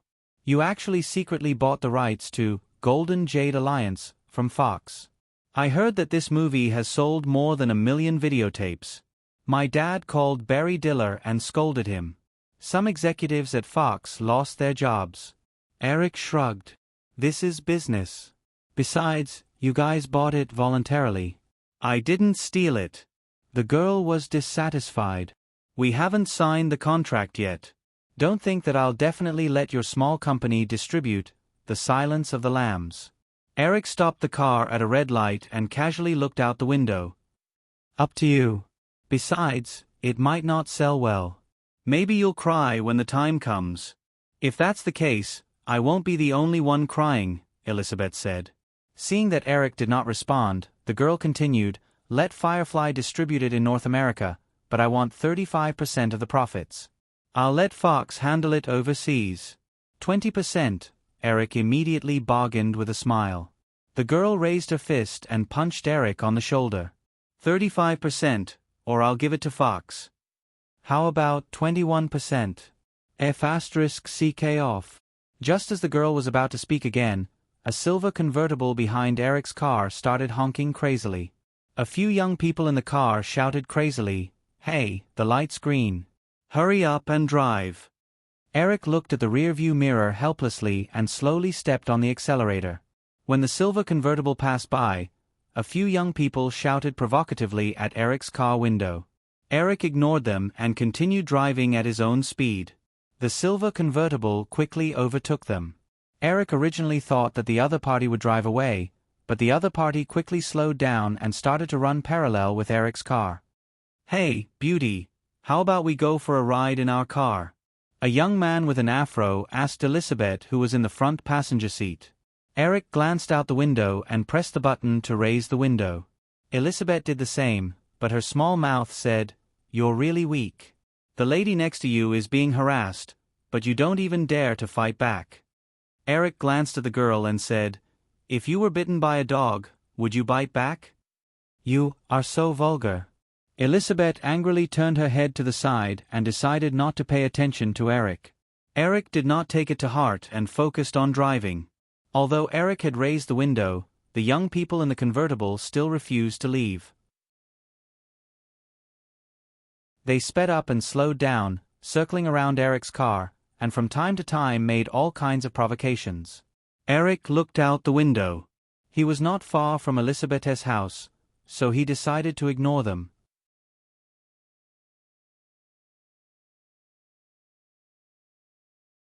Chapter 290. A few minutes later, the convertible car that had fallen behind had just overtaken them. Before it could change lanes, another large off-road vehicle turned diagonally from another intersection. Eric immediately stepped on the brakes. The driver of the convertible car on the other side also frantically turned the steering wheel. Although he avoided a head-on collision with the off-road vehicle, the entire car also lost control. It rushed directly to the curb and hit a transformer box. At the same time, a series of sparks splashed out while making a muffled sound. The lights in many houses on both sides of the road dimmed almost at the same time. The driver of the off-road vehicle also realized that the car accident had happened. He only slowed down the car for a while. The owner of the car probably struggled for a short time in his heart, but he quickly chose to speed up and leave. Eric opened the door and looked at the several young men in the convertible car who seemed to have all fainted. He spread his hands at Elizabeth and said earnestly, See, this is retribution. I told you a long time ago that driving is dangerous and harming others. Stop joking around, call 911. The woman glared at him and took a step forward. She seemed to want to see the situation of the few people in the car, but when she saw the sparks, she immediately stopped. Although the transformer box seemed to be damaged, and there was a power outage around, no one could guarantee that there would not be any leakage. Although Elizabeth would not leave them in the lurch, she would not joke about her own life either. Moreover, Elizabeth did not have much sympathy for the young men in the convertible car. Although it was late at night and there was less traffic, it was still very dangerous to race on the road of Beverly Hills at this time. Since these young men wanted to have a good time and completely disregarded the safety of others, it could be said that they were reaping what they sowed. Eric also stood in the distance and looked at the situation not far away before he turned around and took out his mobile phone to dial 911. After the call was connected, he quickly described the situation. Anyway, the responsibility of the accident was not on the two of them. These nearby cameras could prove that they were not guilty. Therefore, the two of them did not leave immediately and waited patiently. After chatting for a while, Elizabeth suddenly thought of something. She looked around at the darkened houses and suddenly said to Eric, "Julia's villa is not far ahead. It may also have a power outage." Eric comforted him. "It's okay. I think it will be fixed soon." As a world-famous wealthy district, Eric didn't believe that the community property management would put a power outage on hold until the next day. If they didn't do anything, Eric could imagine that if they encountered a more serious owner, they might receive complaints the next day. It was even possible that they would be sued. Americans always attached great importance to the rights they should have. Once they felt that their rights had been violated, it was common for them to go to court. Rich people who didn't lack money especially seemed to like lawsuits. The two of them waited patiently. After a minute or two, the police car still had not arrived. However, a young man in his 20s walked out of a nearby villa. He narrowed his eyes and looked around carefully. When he saw Eric and Elizabeth, he mumbled something and walked towards them. Under the street lamp, the young man looked extremely dispirited. His hair was messy and his beard was unshaven. Even without getting close, Eric and Elizabeth could tell that the other party was drunk from his swaying body. As the wealthy district with the most concentration of Hollywood stars, Beverly Hills had countless parties almost every night. Therefore, it was not surprising to see a drunkard on the road in the middle of the night. If they were patient enough, they might be able to pick up the corpse and take it back after waiting on the street for a few nights. The young man staggered in front of Eric and Elizabeth. When he noticed Elizabeth, who was dressed fashionably, he couldn't help but whistle at Elizabeth. Then, he looked at the miserable convertible that crashed into the transformer and the people in the car. His voice was a little hoarse as he shouted gloatingly, "Wow, wow, there was a car accident. It seems to be very serious." "Oh, are they dead?" Elizabeth frowned and leaned towards Eric. She completely ignored the other party's words. Instead, she was slightly alert. Eric agreed and leaned against the car. He had no intention of paying attention to this sloppy young man. Seeing that he was elegantly ignored, the young man felt a little bored. He walked around a few times but had no intention of leaving. Instead, he leaned forward and carefully looked at Eric under the light. Then, he clapped his hands as if he had discovered some important secret. He said with a surprised expression, "Wow, you seem to be wait, let me think. Oh, the director of Dark War. His name is Eric Williams, right?" Eric nodded slightly without commenting. The young man immediately looked at Elizabeth, who was beside him. "Is this the newcomer that you intend to promote?" "Hee, not bad, but she's not as beautiful as that Nicole Kidman. That girl, those two long legs, when they clamp a person, says they. I've also picked up a few similar girls before. Unfortunately, they're not as beautiful as that Nicole Kidman." The feeling of waiting was a little boring. With nothing to do, Eric heard the young man's words and realized that this was obviously a kindred spirit. Just as he was about to open his mouth to talk nonsense, a small hand reached out to his waist, twisted a piece of meat, and twisted it fiercely. "What's going on now?" Eric felt a sharp pain, but at the same time, he felt a little confused. Everything had been fine since the beginning of the meal. Why did it suddenly hurt? Eric took a deep breath and slapped Elizabeth's small hand away. He rubbed his waist and asked, "What's wrong with you?" "Umph." Elizabeth snorted coldly. She raised her chin slightly and turned her head away. She had no intention of explaining at all. However, this action was seen by the young man. The young man showed a smirk and lowered his voice. "What a fierce girl. Eric, I think such a little girl needs to be taught a lesson. Do you want me to teach you a few moves?" "Ugh, that. No need. I prefer to make women fall in love with me gently." Eric endured the smell of alcohol spewing out of the young man's mouth. He tightly grabbed Elizabeth's wrist that reached out again and began to talk nonsense to the young man. When Elizabeth heard Eric say this, she suddenly snorted a few times in dissatisfaction. However, she did not have the intention to sneak an attack on Eric again. She let him gently hold her small hand, seemingly without any intention of taking it back. After a while, the police car, fire engine, and ambulance finally arrived one after another. Eric briefly explained the situation to the police officer. The police officer obviously recognized Eric's identity, so he did not bother too much. He took a statement on the spot and let Eric and Elizabeth leave. Eric got into the car and waited for the girl to sit in the front passenger seat before starting the car. He looked at the wrecked convertible again and heard the drunk young man gesticulating with his hands and feet. "Sir, this has nothing to do with me. I don't know those guys. Yes, I drank a little, but I didn't drive. I live in that villa. Look, that villa, the tallest one. My parents left it for me. Sigh, it's a pity that they only left me these things. Everything else is...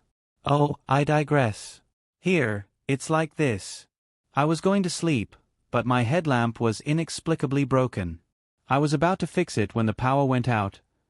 Julia's small villa was not far from the scene of the accident. The car arrived after a minute or two of driving. As Elizabeth expected, there was also a power outage here. The villa was dark. Eric stopped the car and looked at Elizabeth in the passenger seat. "Then you go in." "I'm going back."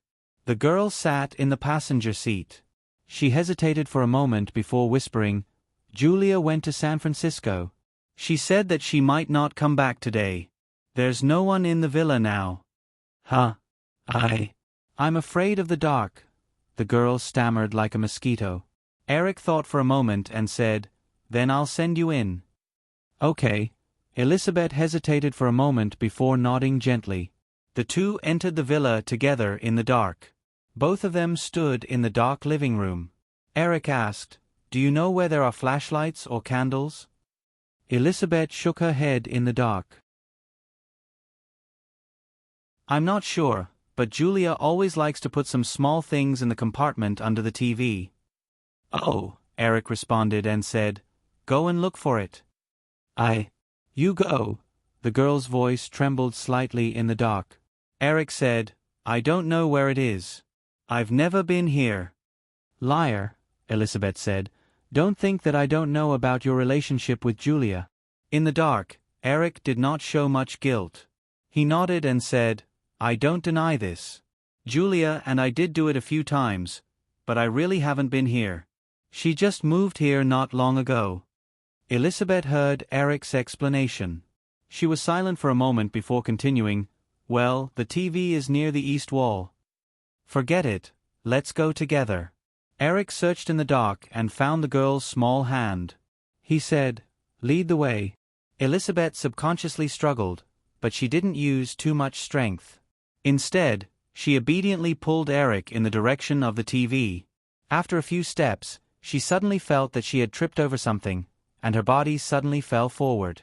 Eric felt the girl pulling him, and hurriedly pulled in the opposite direction, and the girl fell into his arms. "You bastard, you must have planned this beforehand," Elizabeth scolded softly in the dark after an unknown amount of time. Eric's voice also sounded. He said, "If you don't agree, I'll leave now." Elizabeth raised her hand and punched Eric a few times.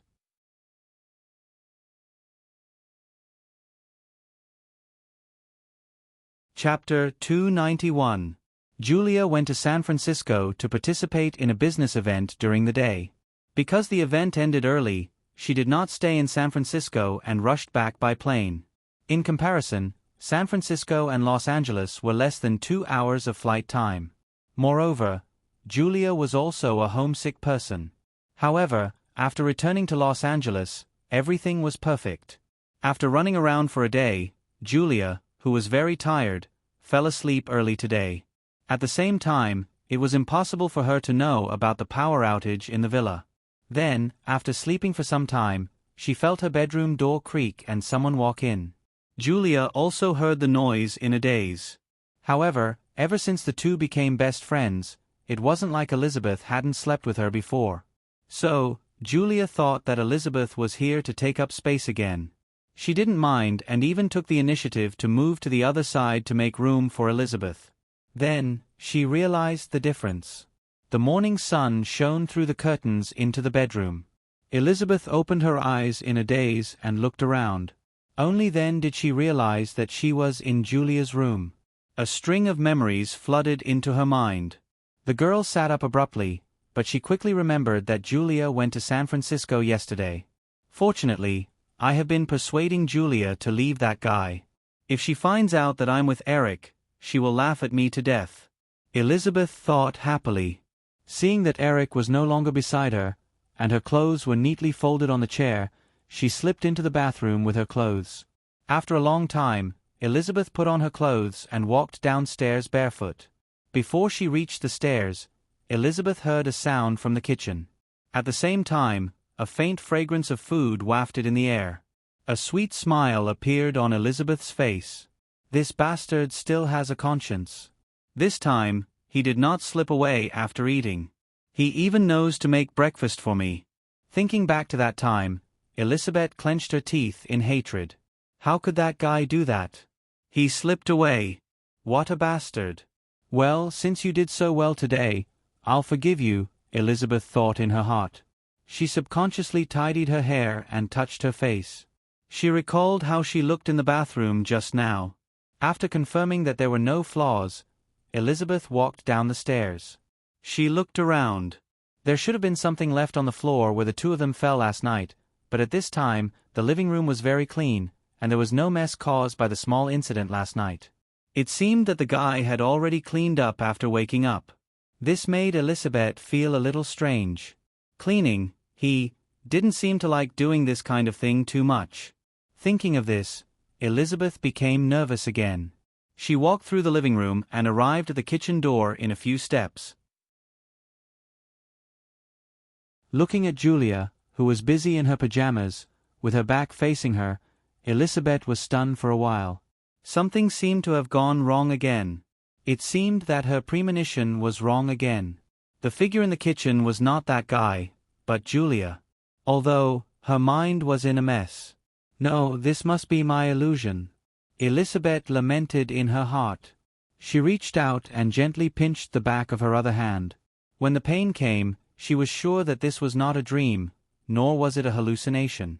Realizing a certain possibility, Elizabeth even felt her scalp tingle. She clearly remembered that she had just woken up in Julia's bedroom. Moreover, with Julia's personality, she definitely would not have gone to her room to sleep last night. She stood in a daze at the kitchen door for a long time until Julia felt her presence and turned around. Elizabeth carefully looked at Julia's expression and stammered, "That Julia, that. What's wrong?" Julia gently waved the spatula in her hand and asked curiously when she saw Elizabeth's stammering appearance. There did not seem to be any strange expression on her face. Elizabeth made a few gestures with her hands in front of her and finally sorted out some thoughts. She mustered the courage to ask, "That Julia, yesterday, when did you come back yesterday?" "Yesterday afternoon, but it was already a little late when I rushed back. I just took a shower and went to sleep." Julia turned around again and cracked an egg into the hot oil pan. A strong sense of uneasiness arose in Elizabeth's mind. She repeated with a last trace of expectation, "Yesterday afternoon?" "Yes." Julia turned her head to look at her and nodded. Elizabeth scratched her hair a few times frantically and repeatedly looked at Julia's expression. She thought to herself, could it be that everything I experienced yesterday was just a dream? Impossible, impossible. She was 200% sure that it was definitely not a dream. How could something so clear be a dream? After hesitating for a while, Elizabeth mustered the courage to ask, "That Julia, last night, where did you sleep?" "It's right next to you," Julia said indifferently. She picked up the small bottle on the kitchen counter and gently sprinkled some salt on the fried egg, as if what she had just said was as normal as what she had eaten for lunch yesterday. This somewhat strange reaction made Elizabeth sluggish for more than a minute before she slowly burst out cursing, "What the F***CK?" As if she did not hear Elizabeth's frantic cursing, Julia placed the cooked fried egg on a plate and turned her head to ask, "Liz, do you want to eat breakfast?" If Eric's behavior made Elizabeth crazy, then Julia's current reaction made Elizabeth feel a little broken and horrified. If she encountered such a situation, Elizabeth was sure that even if she did not make a fuss, she would definitely not be as calm as Julia was making breakfast in the kitchen as if nothing had happened. "Julia, can you still eat breakfast now?" "Why not?" Julia replied. Seeing that Elizabeth did not respond, she only gave herself a portion of breakfast and then carried it to the dining room. Elizabeth also walked in and watched Julia sit at the dining table. She then picked up the cutlery and ate the bread and fried egg one bite at a time. Just like that, she ate one bite at a time. Then, after a few minutes, Julia at the dining table stuffed food into her mouth while tears flowed down her cheeks. "Liz, I'm sick, I can't be cured, sob sob." Seeing Julia's heartbroken look, Elizabeth suddenly forgot to ask about what happened last night. She thought that Julia had some terminal illness and did not have much time left, but after comforting her, Elizabeth found out what happened to the girl. How could he do this? Let's go and find that bastard. If he doesn't give us an explanation, this matter will not be over. After holding it in for so long, Julia finally revealed the biggest secret in her heart to another person, and she seemed to feel much better. She reached out and grabbed Elizabeth. "Liz, don't be like this. Actually, this has nothing to do with Eric. Julia, it's already like this, and you're actually defending him. You disappoint me." Julia shook her head. "No, I talked to him about this matter, and he also hopes that I can recover. After so long, I also thought that I had recovered long ago, until last night, he hit me twice, and then I realized that not only did I not have any thoughts of resistance in my heart, but it was as if I had been looking forward to it for a long time." Hit a mosquito? Elizabeth's mouth twitched as she recalled the details of last night. Julia blushed and nodded. "Then what do you plan to do?" Elizabeth asked. Julia shook her head. "I don't know. If only I knew what to do. I think you should talk to Eric again." Julia's head immediately shook like a rattled drum. No, I don't dare to see him now. If I see him, Then I'll go look for him." Elizabeth suddenly stood up, but Julia pulled her back again. "Don't go, okay? It'll only make things awkward for us." Elizabeth thought for a while, then sat down dejectedly. The two of them leaned on the sofa and were silent for a while before Elizabeth said, "Actually, Julia, this is still my fault. If only I didn't bring him back." Julia took out a tissue from the tissue box in her arms and wiped her face. When she heard Elizabeth's words, she thought for a while and couldn't help but burst out laughing. She teased, "You're really something. You can say anything. Even I blush when I hear it." Julia's words immediately brought up the embarrassing incident last night that had just been forgotten. Elizabeth's expression changed a few times. Although she didn't say much in the bedroom yesterday, now that she thought about it, it was really embarrassing. Moreover, Julia heard everything. You clearly saw us go in. Why didn't you run away?" "I wanted to too. That guy grabbed me and hit me twice. I had no strength left." "I see through you. You must have wanted to be like him. That's why you were so obedient." Julia immediately shook her head. "I didn't. You're still quibbling." Elizabeth immediately pounced on Julia and pinned her on the sofa. Of course, Julia was not to be outdone. She also fought back. Soon, the two women's clothes were in a mess, and their faces were red as they panted. Then, they realized that the two of them were hugging each other tightly on the sofa.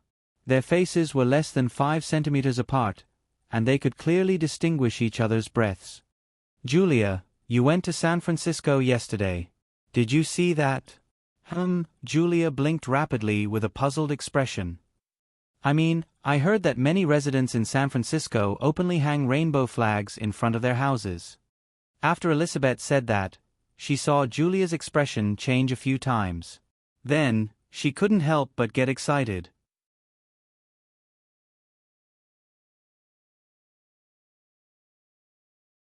Chapter 292.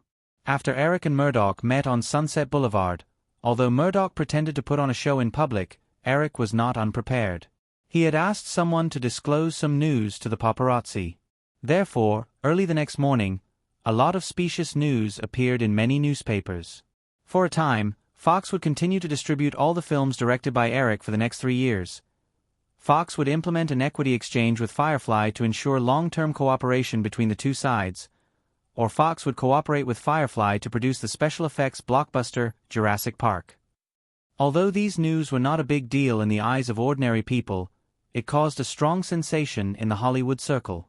There was no doubt that many people in the Hollywood circle who knew the inside story of the previous storm realized that Fox had completely betrayed the alliance of the 7 major film companies and sided with Firefly.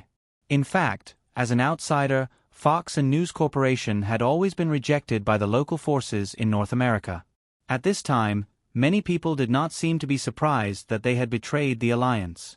After this storm, there was no doubt that Fox would be the biggest beneficiary, except for the safe and sound Firefly.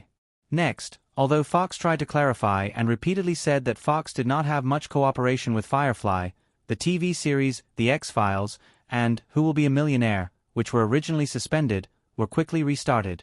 There was no doubt that Fox and Firefly had reached some cooperation agreements. In this case, the alliance of the other major film companies, who had already given up on suppressing Firefly, quickly collapsed. At the same time, in order to make up for the rift between the two sides, several major film companies expressed goodwill to Firefly, hoping to reach some cooperation with Eric. After all, last year, the total box office in North America for the whole year just exceeded the 5 billion mark, and a series of movies related to Eric accounted for nearly 1/5 of the total box office. Therefore, no one doubted Eric's strength in the film industry. Since suppression did not work, cooperation was undoubtedly the best way to achieve a win-win situation. Robert, the selling point of this movie isn't the pure sex scenes. Pure love can only bring people a simple and short wormhole, but when love is combined with bloody violence, the fishing net of humans will become extremely strong. This is the biggest selling point of the script of Basic Instinct. You should have read the script. If the scene at the beginning of the script is just a creation scene, perhaps the audience will only whistle and exclaim. However, when the originally passionate love suddenly transforms into a bloody massacre, the audience's adrenaline will be quickly stimulated, and they will be unknowingly sucked into the story. In the small meeting room of Firefly, Eric was introducing the script of Basic Instinct to Robert Shaye.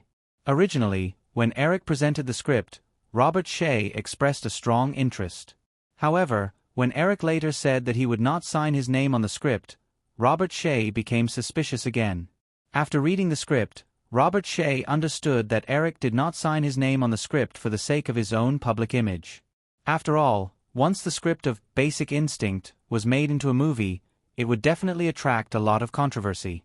However, this reason did not completely make Robert Shaye feel at ease. During the negotiation process with Eric last year, he had fought hard to get the opportunity to independently direct 2 big-budget movies this year. If he messed it up, it would be difficult for him to ask to direct a big-budget movie in the future. He could only obediently be responsible for the distribution of the movie. Therefore, although the script of Basic Instinct was personally written by Eric, when Eric expressed that he did not want to have anything to do with the movie, Robert Shaye became worried. Based on Eric's previous response to the storm, and the recent methods of breaking up the alliance of the 7 major movie companies, Robert Shaye did not treat Eric as a young man who was not even 20 years old. Therefore, he did not dare to completely take over Eric's script. This could be a trap set by Eric. If the movie was a flop, it was hard for him to imagine that Eric would not push the blame to him. After all of Eric's scripts had sold well. After thinking for a while, Robert Shaye found another reason and said, "Eric, I think that after this movie is produced, there will definitely be a lot of trouble in the rating. You just said that the production cost of this movie is over $20 million USD. If it is classified as an NC-17 movie, we will definitely lose everything. We just confronted the 7 major movie companies for a while. It's hard to guarantee that they won't choke us in this regard. After all, everyone knows that the movie rating committee is controlled by the 7 major movie companies." Eric listened to Robert Shaye's insincere words and understood what the other party was worried about. He sighed in his heart and did not intend to persuade him anymore. Since Robert was unwilling, he would just let Jeffrey handle the movie. This way, He could intervene without any scruples and prevent the movie from deviating too much from its previous life. Just as he was about to speak, the mobile phone in Eric's right hand suddenly rang. The ringtone was unusually ear-piercing in the conference room where only the two of them were present. Robert Shea did not show any displeasure. He gestured to Eric and picked up the coffee in front of him. Eric hesitated for a moment before reaching out to grab the mobile phone. At the same time, he secretly prayed that it was not a debt collector. That night, Eric did something out of line again. Although it was very exciting at the time, Eric had no choice but to flee early in the morning. Otherwise, if the two women woke up early in the morning and found out about it, it was hard to guarantee that they would not do something terrible in their agitation. By leaving in advance, he could also give the two women some time to calm down. However, things went beyond Eric's expectations. He originally thought that Elizabeth and Julia would come to him to denounce him that day. However, it had already been 3 days, and there was no news from Elizabeth and Julia. Not only did Eric not feel relieved, he felt even more uneasy. Eric gestured to Robert Shea and walked out of the conference room with the phone. He only picked up the phone when he reached the end of the corridor.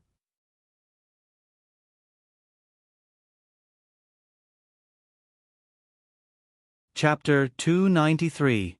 After a while, Eric returned to the conference room with his mobile phone.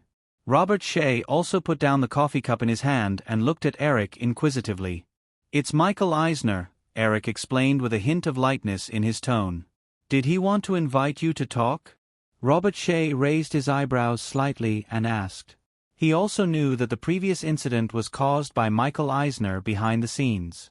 Eric nodded and sat down on the chair again. "Yes." "Did you agree?" Robert Shea asked curiously. "There's no harm in listening to what he has to say. Anyway, I have nothing to do tonight," Eric said as he put the mobile phone beside his hand and continued, "Robert, since you don't want to take over Basic Instinct, pick a script as soon as possible. It's already March. If you don't confirm the project, it'll probably be hard to make it in time for the summer." Robert saw that Eric was no longer forcing the script for Basic Instinct on him. At the same time, he was slightly relieved. At the same time, he couldn't help but feel a little conflicted. After all, this was a script written by Eric himself. However, he quickly adjusted his emotions and said, "I understand. I've collected 6 more scripts these days. I'll get my assistant to pass them to you later. Help me take a look." Eric shook his head. "No need. I think it's better for you to pick it yourself. I can't guarantee that the movie will be a success. When you've picked the script, just pass it to me for my signature." Robert Shea was stunned. He immediately understood that Eric was ready to completely let go. Then, the success or failure of the movie in the future would have nothing to do with Eric. He would definitely have to take full responsibility. However, Robert Shea wasn't someone who didn't take responsibility. After a moment of hesitation, he nodded. "Then, I'll pick the script as soon as possible." After work, Eric drove back to Malibu. However, his destination wasn't his own sharp corner manor. Instead, it was Michael Eisner's mansion in Malibu. "Eric, I'm glad you're here. Please come in." As soon as the servant led Eric into the mansion, Michael Eisner welcomed him with a smile. "Hello, Mr. Eisner." Eric smiled politely and shook hands with Michael Eisner. Michael Eisner didn't mind Eric's coldness at all as he said with a smile, "Eric, I've specially invited a famous French chef to personally cook tonight's dinner. Let's go in." Eric nodded and followed Michael Eisner directly to the dining room. During the entire dinner, apart from the servants who appeared from time to time, there were only Michael Eisner and Eric in the dining room. Michael Eisner skillfully introduced the exquisiteness of the French dishes to Eric. After the meal, he even specially invited the French chef who was wearing a tall chef's hat. The 3 of them took a picture together. While secretly admiring Michael Eisner's patience, Eric also quietly enjoyed the dinner. After all, the initiative was in his hands now. After dinner, Michael Eisner brought Eric into his study. After the servant served the coffee and left, Michael Eisner said, Eric, since it's over, I think we should talk about cooperation. A mocking smile finally appeared on Eric's lips. Cooperate. Michael Eisner said with a smile, yes, cooperation, Eric. There are no eternal enemies in this world, only eternal interests. Although this is Britain's diplomatic strategy, I think it can be used between companies. There are no eternal enemies, only eternal interests. Eric shook his head and smiled a few times. Then he said, Mr. Eisner, if you have a choice to cooperate with your friends or neutrals, would you still cooperate with your enemies? Of course not, Michael Eisner said. However, Eric, do you think Firefly has friends in Hollywood? Although you have a good cooperation with Fox, believe me, as long as there is a chance, Murdoch will definitely stab Firefly in the back. I know this too. Therefore, I will try not to give Mr. Murdoch this chance. At the same time, for an enemy who has already stabbed me in the back, I will not give him a chance, Eric said casually as he picked up his coffee. When Michael Eisner heard Eric say this, he still smiled and said, Eric, I think you must know something, and I won't deny it. So, I think we should reconcile. Reconcile? Eric raised his head and asked, how do we reconcile? Michael Eisner said with faint confidence, how about the script for Ghost? Eric shook his head without thinking. Mr. Eisner, I don't lack a script, so I don't want to cooperate with Disney. If I don't have Ghost, then I'll just choose something else. Moreover, I guarantee that Disney won't be able to produce the Ghost that I already have in mind.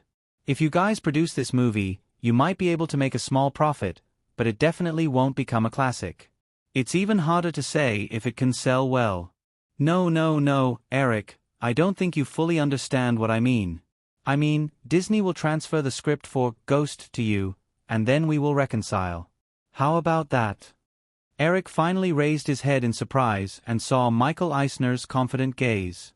Then, Eric thought of another question. Mr. Eisner, I think Disney must have spent a lot of money to buy the script for Ghost. Perhaps they also promised Bruce Joey Robin a share of the dividends, right? Yes.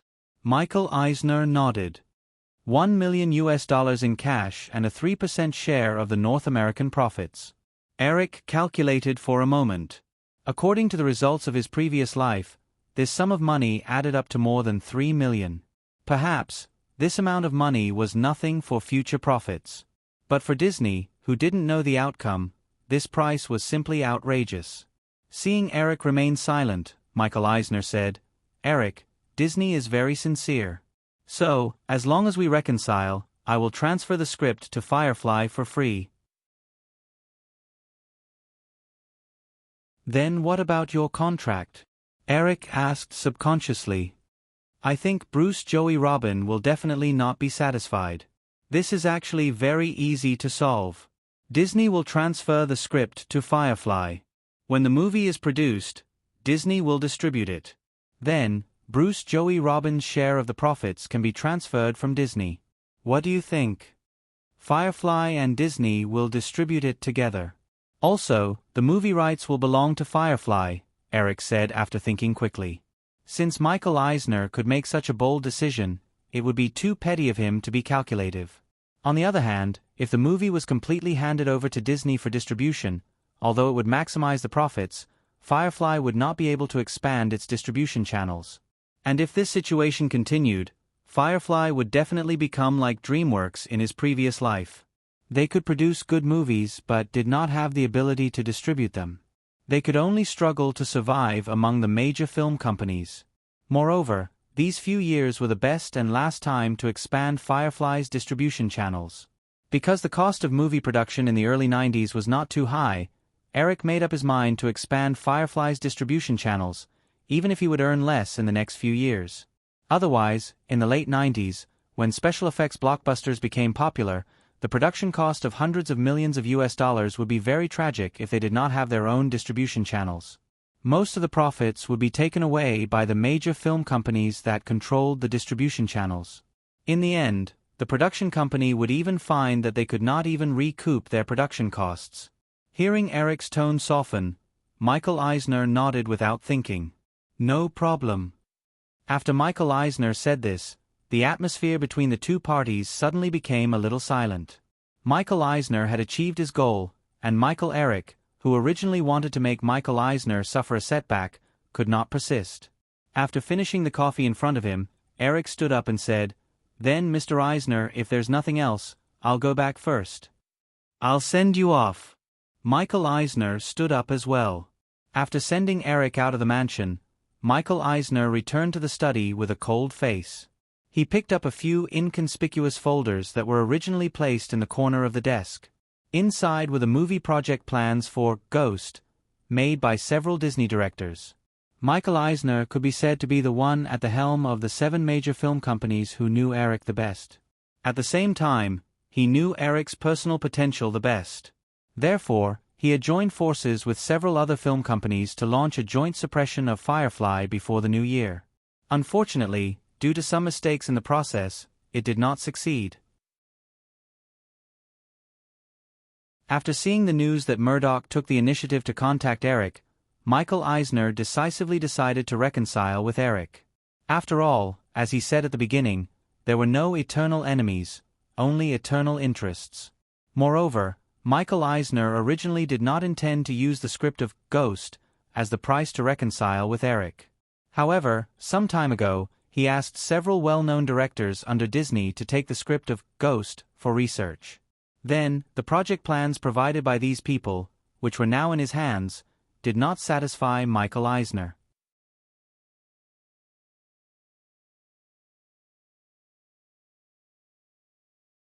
Chapter 294. What's more, in the contract between Disney and Bruce Joey Robin, Eric had to be the director of the movie.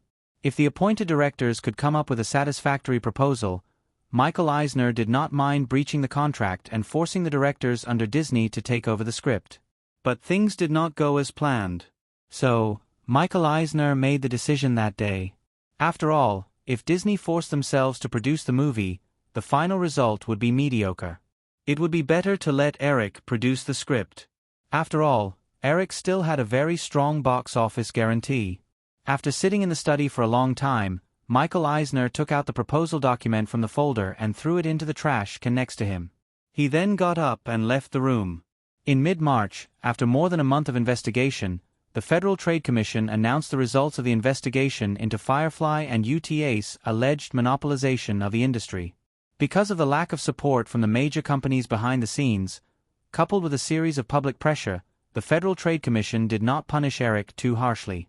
In addition to requiring Eric to sell all of his shares in UTA, there was a symbolic fine of $1 million USD. After the results of the investigation were released, Eric did not raise any objections. He quickly paid the $10 million fine and sold 90% of UTA's shares to ICM, one of the 3 major Hollywood agencies, for $30 million. Almost at the same time, Sony Pictures and Firefly also reached a settlement on the project share of Dark War. A week later, Sony settled all of the $88 million share of Dark War. As for the other 3 lawsuits Eric was involved in addition to the withdrawal of the 2 lawsuits, the other lawsuit about the Malibu Cornerland was also dropped due to lack of evidence. Firefly and Fox's TV series, The X-Files, had also started filming. Another show, Who Will Be a Millionaire, had been promoting since the beginning of March. Although someone in charge of the show suggested that the first episode of the show could invite some famous stars as guest contestants, this suggestion was rejected by Eric. Inviting celebrities could attract some attention, but it would also make the show lose its sense of reality. After all, the selling point of the show was to get rich overnight. Therefore, the show still used the method of national auditions and set up registration points all over North America. Next, Disney quickly announced that they would cooperate with Firefly to release Eric Williams' new film, Ghost. At this point, the 2-month-long storm against Eric and Firefly that started on the first day of the new year had completely disappeared. After a series of awards prelude, on March 26, 1990, the 62nd Academy Awards ceremony was held at the Los Angeles Music Center. Eric buttoned up his suit and got out of the limousine. There were enthusiastic cheers on both sides of the red carpet. Eric also faintly heard someone singing the song New Divide. Smiling and waving to the crowd, Eric walked to the red carpet alone without stopping. The reporters in the interview area were, of course, extremely disappointed. What made them even more disappointed was that Eric still did not bring any female companions today. There was less to talk about.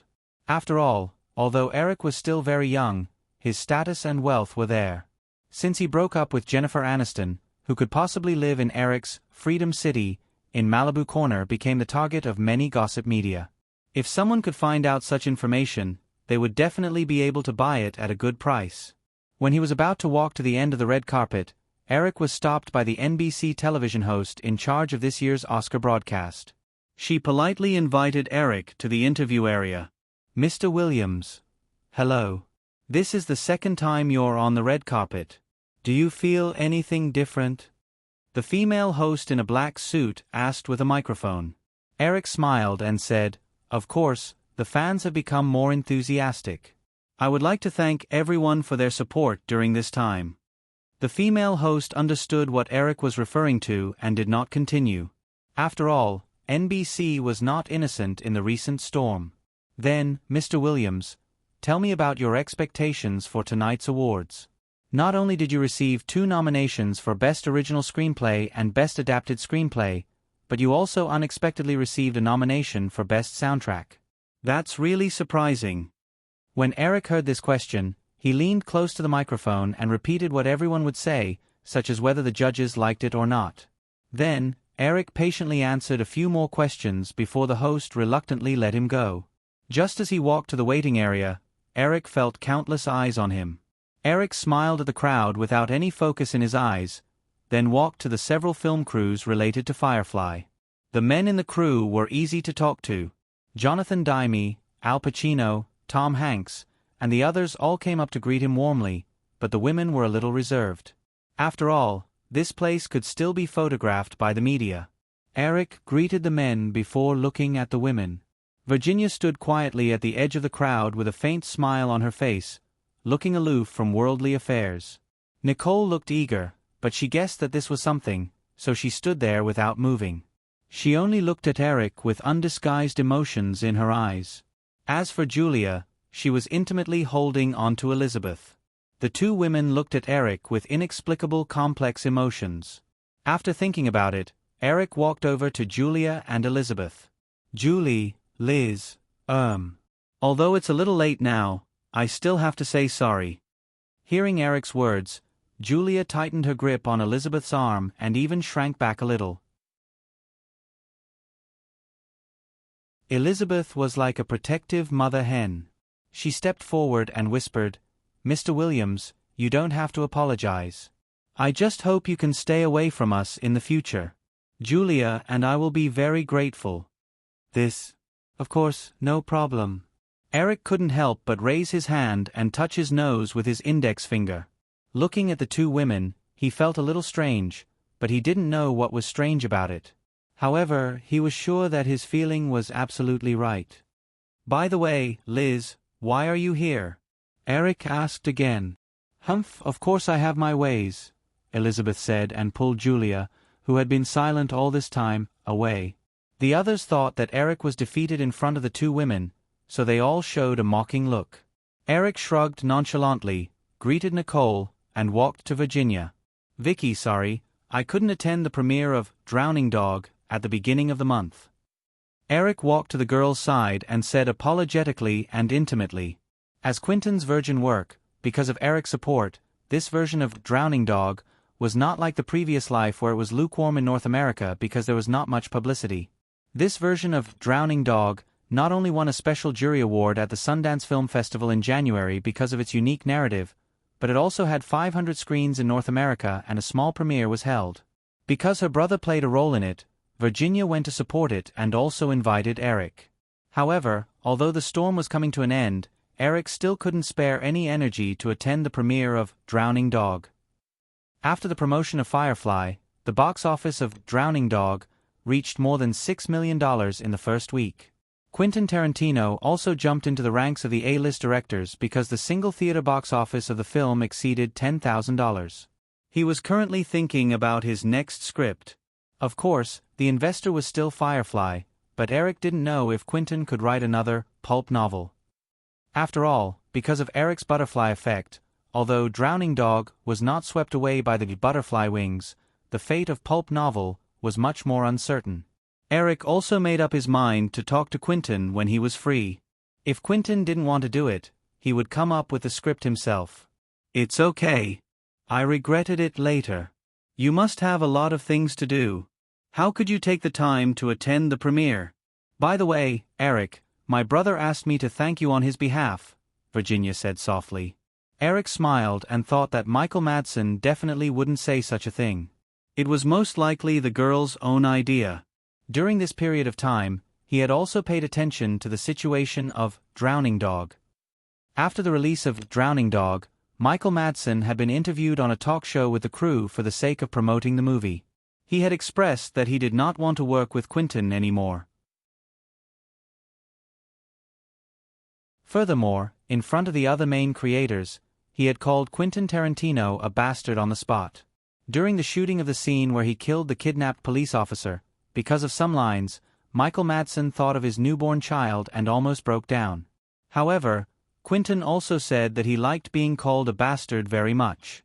As for whether it was a joke or not, no one knew. Because there were too many people, Eric couldn't do anything intimate. After chatting casually with Virginia for a while, the group began to enter the Los Angeles Music Hall. "What a coincidence. We sat together last time," Eric said to Virginia after entering the hall and finding a seat.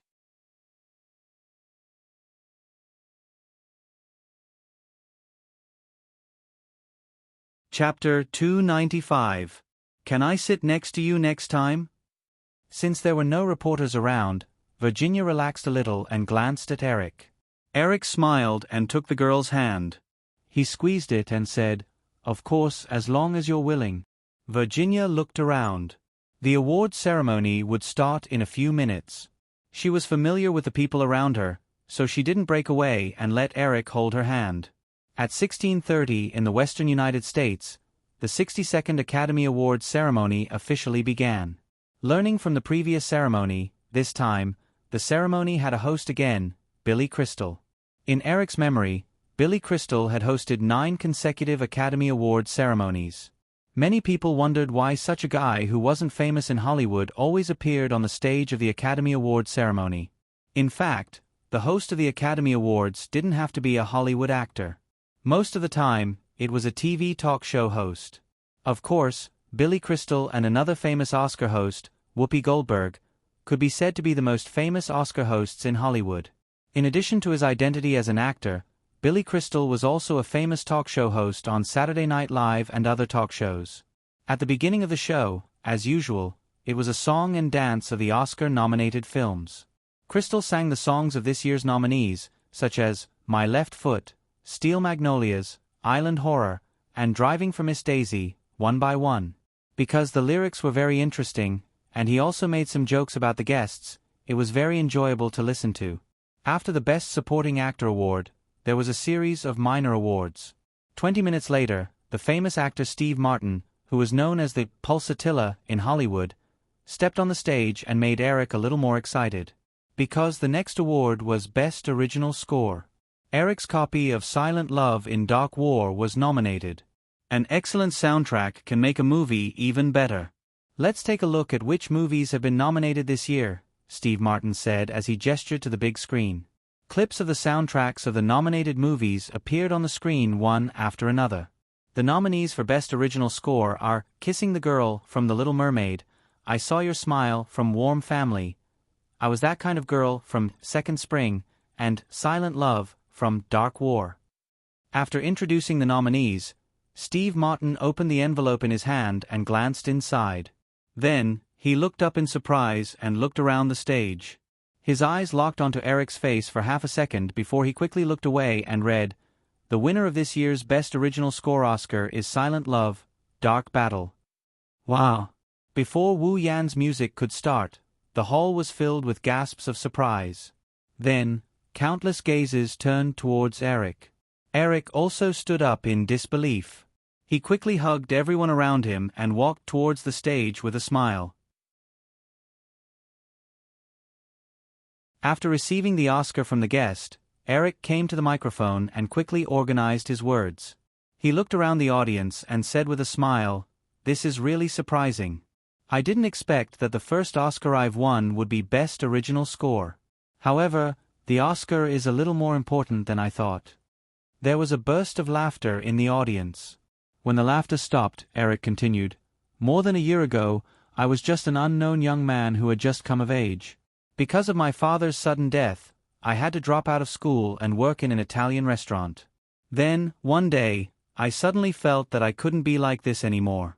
I had to do something. This idea was very strong. So, I began to write my first novel and first screenplay. Fortunately, with the help of some people, I succeeded and have come all the way to where I am today. I've loved music since I was a child.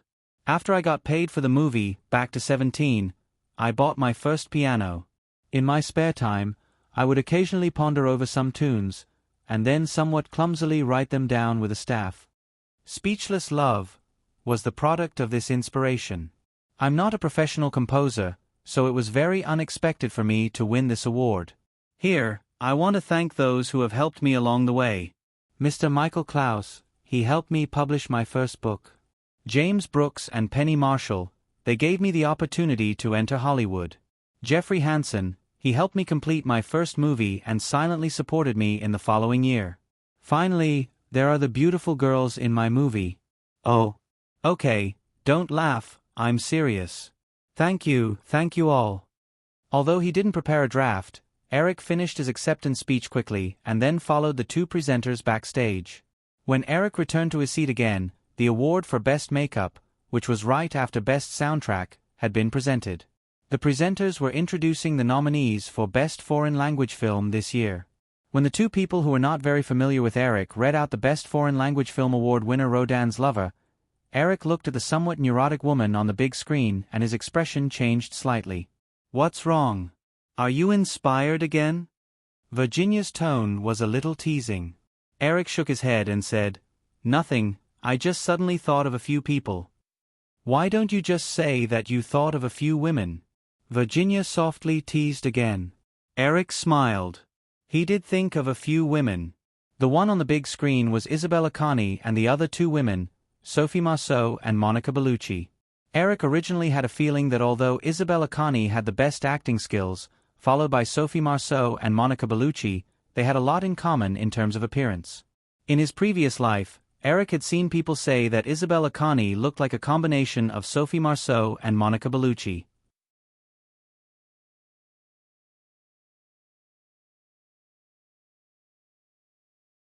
Chapter 296. Eric was thinking about the similarities and differences between the three European actresses as he looked around for Isabella Connie. If she hadn't been affected by Eric's butterfly effect, according to the time, the actress who had won the César Award, the highest honor in French cinema, should have met Daniel Day-Lewis last year and fallen in love with him. But now, it was hard to say. After looking around, Eric still couldn't find Isabella Connie.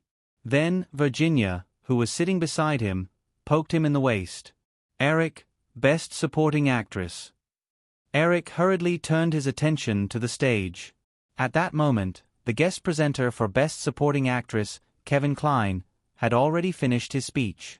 He began to introduce the names of the actors who had been nominated for Best Supporting Actress. The nominees for Best Supporting Actress this year are Brenda Frick for My Left Foot, Angelica Houston for Enemy, A Story of Love, Lena Olin for Enemy, A Story of Love, Julia Roberts for Steel Magnolias, and Diana West for Warm Family. Following Kevin Kline's introduction, the 5 nominees for Best Supporting Actress appeared on the big screen behind him one by one. Although Eric was a little surprised that Enemy, A Love Story, had won 2 Best Supporting Actress nominations, Eric paid more attention to Brenda Frick, who had won an Oscar for Best Supporting Actress for My Left Foot. That was because My Left Foot was the first very successful film directed by Mira Mike. Not only did it win 5 Best Film, Best Director, Best Actor, Best Supporting Actress, and Best Adapted Screenplay, but Eric clearly remembered that Daniel Day-Lewis had won his first Best Actor Oscar for this film. As for the other awards, Eric wasn't too sure. Therefore, the Best Supporting Actress nomination for My Left Foot was undoubtedly the biggest threat to Julia. When this year's Oscar nominations were announced, Eric was still in the midst of the storm and could not divert his attention to the public relations of the awards. As for Disney, it was even more impossible for them to do public relations for the film at that time. Therefore, they could only wait and see if Robert Shea, who had 10 more years of film distribution experience than the Wayne and Stan brothers of Mira and Mike, could beat the Wayne and Stan brothers in terms of public relations. Eric looked at Julia's image on the big screen. The girl was nervously staring at the stage, but her body was slightly tilted. Eric curiously found Julia's position and looked over. It turned out that the girl and Elizabeth were leaning against each other. Eric could even see the two girls holding each other's arms through the gap between the seats. The strange feeling he had when they met at the end of the red carpet surfaced in his heart again.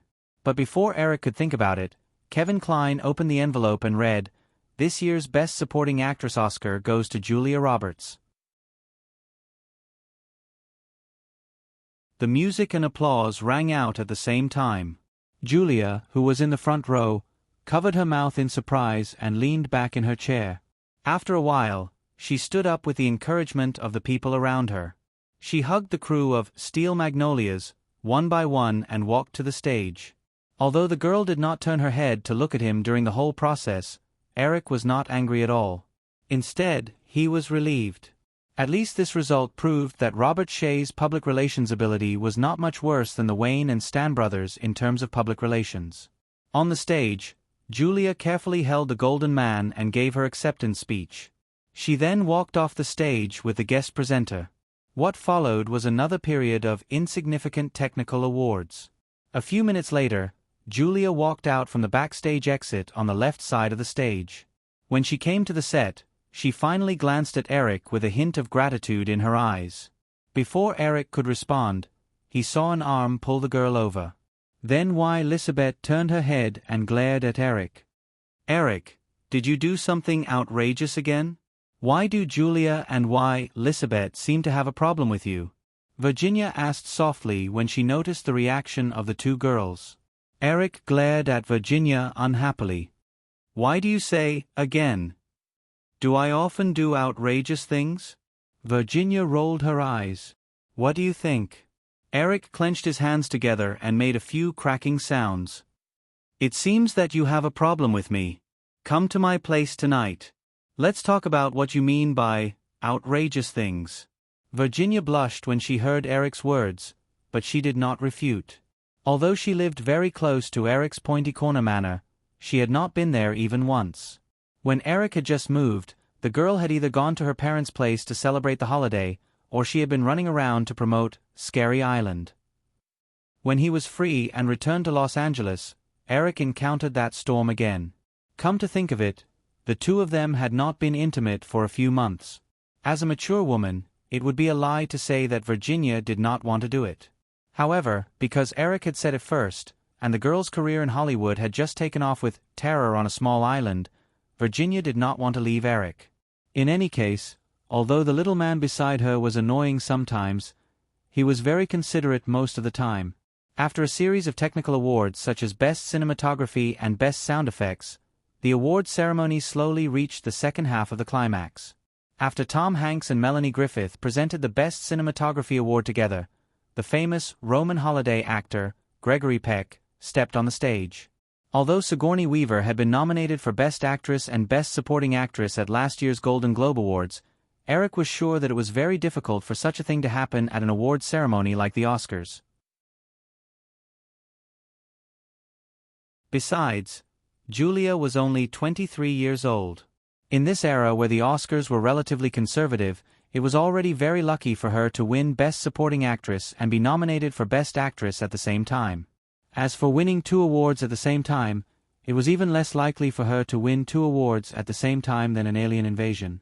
While Eric was thinking, Gregory Peck on the stage had finished introducing the 5 nominees for Best Actress. In many previous reports, many media outlets predicted that the winner of this year's Best Actress Oscar was likely to be Jessica Tandy, who had an outstanding performance in Driving for Miss Daisy. This 81-year-old actress with a turtleneck was once called the First Lady of Broadway. From this title, one could see some clues about her brilliant acting career. Moreover, even without Jessica Tandy and Julia's recent Best Supporting Actress award, Eric was sure that Julia would not win this award. This was because there was another contender for the Best Actress nomination, and that was Isabelle Adjani. In the movie Rodin's Lover, Isabelle Adjani's performance was crazy. Although Hollywood had always discriminated against foreign actors, if there was no competition from a veteran actress like Jessica Tandy with a brilliant resume, the Academy would undoubtedly award this award to Isabelle Adjani. On the stage, Gregory Peck slowly opened the envelope. In the nervous anticipation of the audience, he read out the name that was no longer suspenseful after he, and not the previous Best Actor, Dustin Hoffman, stepped on the stage. The winner of this year's Best Actress Oscar is Jessica Tandy. Applause rang out again. A white-haired old woman slowly stood up and stepped onto the stage amidst the congratulations of the crew of Driving for Miss Daisy. Eric also looked at the crew of Driving for Miss Daisy, like everyone else. His eyes were locked on the male lead of Driving for Miss Daisy, Morgan Freeman. This veteran Hollywood actor had started acting at the age of 8, but his path to stardom had been extremely bumpy. It wasn't until 1987, at the age of 50, that Morgan Freeman emerged in Hollywood. It could be said that he was Hollywood's most legendary, inspirational man. After Jessica Tandy's speech, she walked off the stage with the help of the guests. The host, Billy Crystal, followed closely onto the stage and silently watched as Jessica Tandy and company completely disappeared. Only then did Billy Crystal turn to the microphone and clear his throat. He didn't make any more jokes and instead said with a rare seriousness, "Without a doubt, Driving for Miss Daisy is a very outstanding movie. At the same time, it has also made two very outstanding actors. In addition to Ms. Jessica Tandy, who has just left, there's also Mr. Morgan Freeman, who is sitting in the audience. Mr. Morgan Freeman is already 53 years old this year. If we include Ms. Jessica Tandy's age, then the average age of this pair of male and female leads is 67 years old. It must be the oldest average age in the history of the Oscars to have both male and female leads. After Billy Crystal finished speaking, the audience immediately applauded respectfully. Although Morgan Freeman still sat upright in the camera, the excitement on his face could not be concealed. After all, from the beginning of his acting career to the end, it had been decades. It was indeed an extremely long time.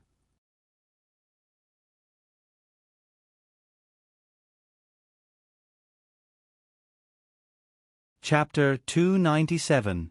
After patiently waiting for the applause to stop, Billy Christopher said, "That's why Hollywood is a place full of dreams. Whether you're under 20 or over 80 years old, as long as you're really talented and willing to work hard, you'll definitely be recognized." There was another round of applause, and many people turned their eyes to Eric. There was no doubt that Billy Crystal was referring to Eric when he said that he was under 20 years old. The camera lens also turned to Eric. Eric clapped his hands without batting an eyelid. A faint smile appeared on his face as a response. After Billy Crystal finished his speech, he invited another group of guests and then left the stage. After a few more insignificant awards, another legendary Hollywood actress, Jane Fonda, appeared on the stage. Eric couldn't help but sit up straight, because the next two awards were the two most important awards for him in this year's Oscars. Although Eric had directed 4 movies this year, and Firefly had also applied for the Best Director award for Pretty Woman and Dark War, he didn't get a nomination for either of them. Therefore, the 2 Best Screenplay awards that Eric had won through Island Horror and Smelling a Woman were the 2 most important nominations for this year's Oscars. Jane Fonda, who was born in an acting family, was about the same age as Morgan Freeman. However, she looked like she was in her 40s. The black slim-fit dress made the actress vaguely show some of her youthful charm. This year is undoubtedly a bumper harvest for Hollywood. Not only did the total domestic box office exceed $5 billion for the first time, but there are also more excellent movies than previous years. And no matter which movie is called excellent, it can't be separated from a good script. The script is the foundation of a movie. So, let's take a look at the movies nominated for Best Adapted Screenplay. As Jane Fonda spoke, she turned slightly to the big screen and continued to read, "The nominees for Best Adapted Screenplay are Driving for Miss Daisy, Alfred Ahari, Enemy, A Story of Love, Roger Simon, Dreams Come True, Phil Alden Robinson, Smelling a Woman, Jim Sheridan, Smelling a Woman, Eric Williams. The 5 nominees appeared on the big screen one by one. Eric stared at the stage without blinking. Although he wanted to show a nonchalant look, in this tense situation, Eric's hands on his knees still couldn't help but clench into fists. Although the Best Adapted Screenplay and Best Original Screenplay awards still didn't attract much attention compared to the last 4 awards, compared to the insignificant Best Soundtrack Technical Award, these 2 awards were much more valuable. After Jane Fonda introduced the nominees, she didn't let the audience wait too long. She quickly opened the envelope in her hand, glanced at it, and then leaned close to Mike and said, "The nominee for Best Adapted Screenplay is Driving for Miss Daisy." In the thunderous applause, Eric's heart skipped a beat. He had a strong feeling that something was wrong. Among the nominees for Best Screenplay, Smelling a Woman was the one most likely to win the award. After all, everyone knew that horror movies were not favored by the Oscars. Although he had thought of applying for Sleepless in Seattle or Pretty Woman for Best Original Screenplay, after all, romance movies were more popular than horror movies. However, after thinking about it again and again, Eric decided to apply for the Best Original Screenplay for Scary Island, and gave up on Sleepless in Seattle and Pretty Woman. After all, the possibility of a romance movie winning the Best Original Screenplay was very low.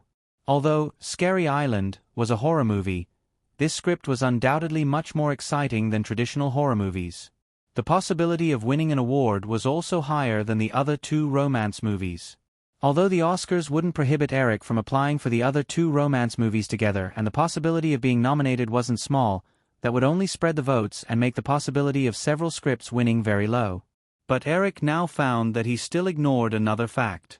Whether it was the Best Original Screenplay or the Best Adapted Screenplay, the voting was done by the members of the Writers Guild.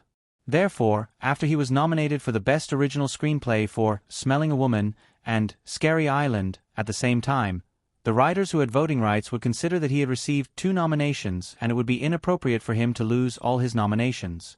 They would at least vote for one of the 2 movies. But Eric was also sure that most of the writers wouldn't vote for both scripts at the same time. They would only choose one of the 2 scripts, Smelling a Woman and Scary Island. This also meant that although the Best Original Screenplay and the Best Adapted Screenplay were 2 different awards, the votes for these 2 awards were still divided.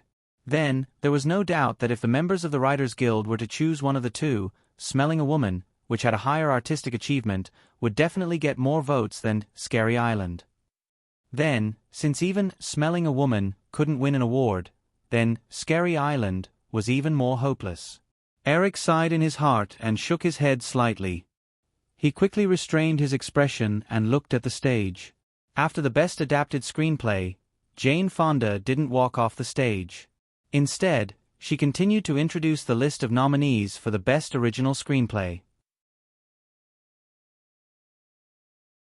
The nominees for the Academy Award for Best Original Screenplay are Death Poets Society, Tom Schulman, Crime and Wrong, Woody Allen, Sex, Lies and Videotape, Steven Soderbergh, Scary Island, Eric Williams, When Harry Met Sally, Nora Ephron. Eric's face appeared on the screen in the middle of the stage again. Even though many people could see him when they looked up, many people still looked at where Eric was sitting. There was no doubt that these people were aware of Eric's current predicament. As for whether or not they were gloating over his misfortune, that was something that no one knew. Eric turned a blind eye to other unimportant gazes. He only nodded at the people around him who were looking at him with concern and gave them a reassuring look. You're tuning in to the Narrate and Escape YouTube channel. Don't forget to subscribe and join us on this journey to catch the most captivating stories.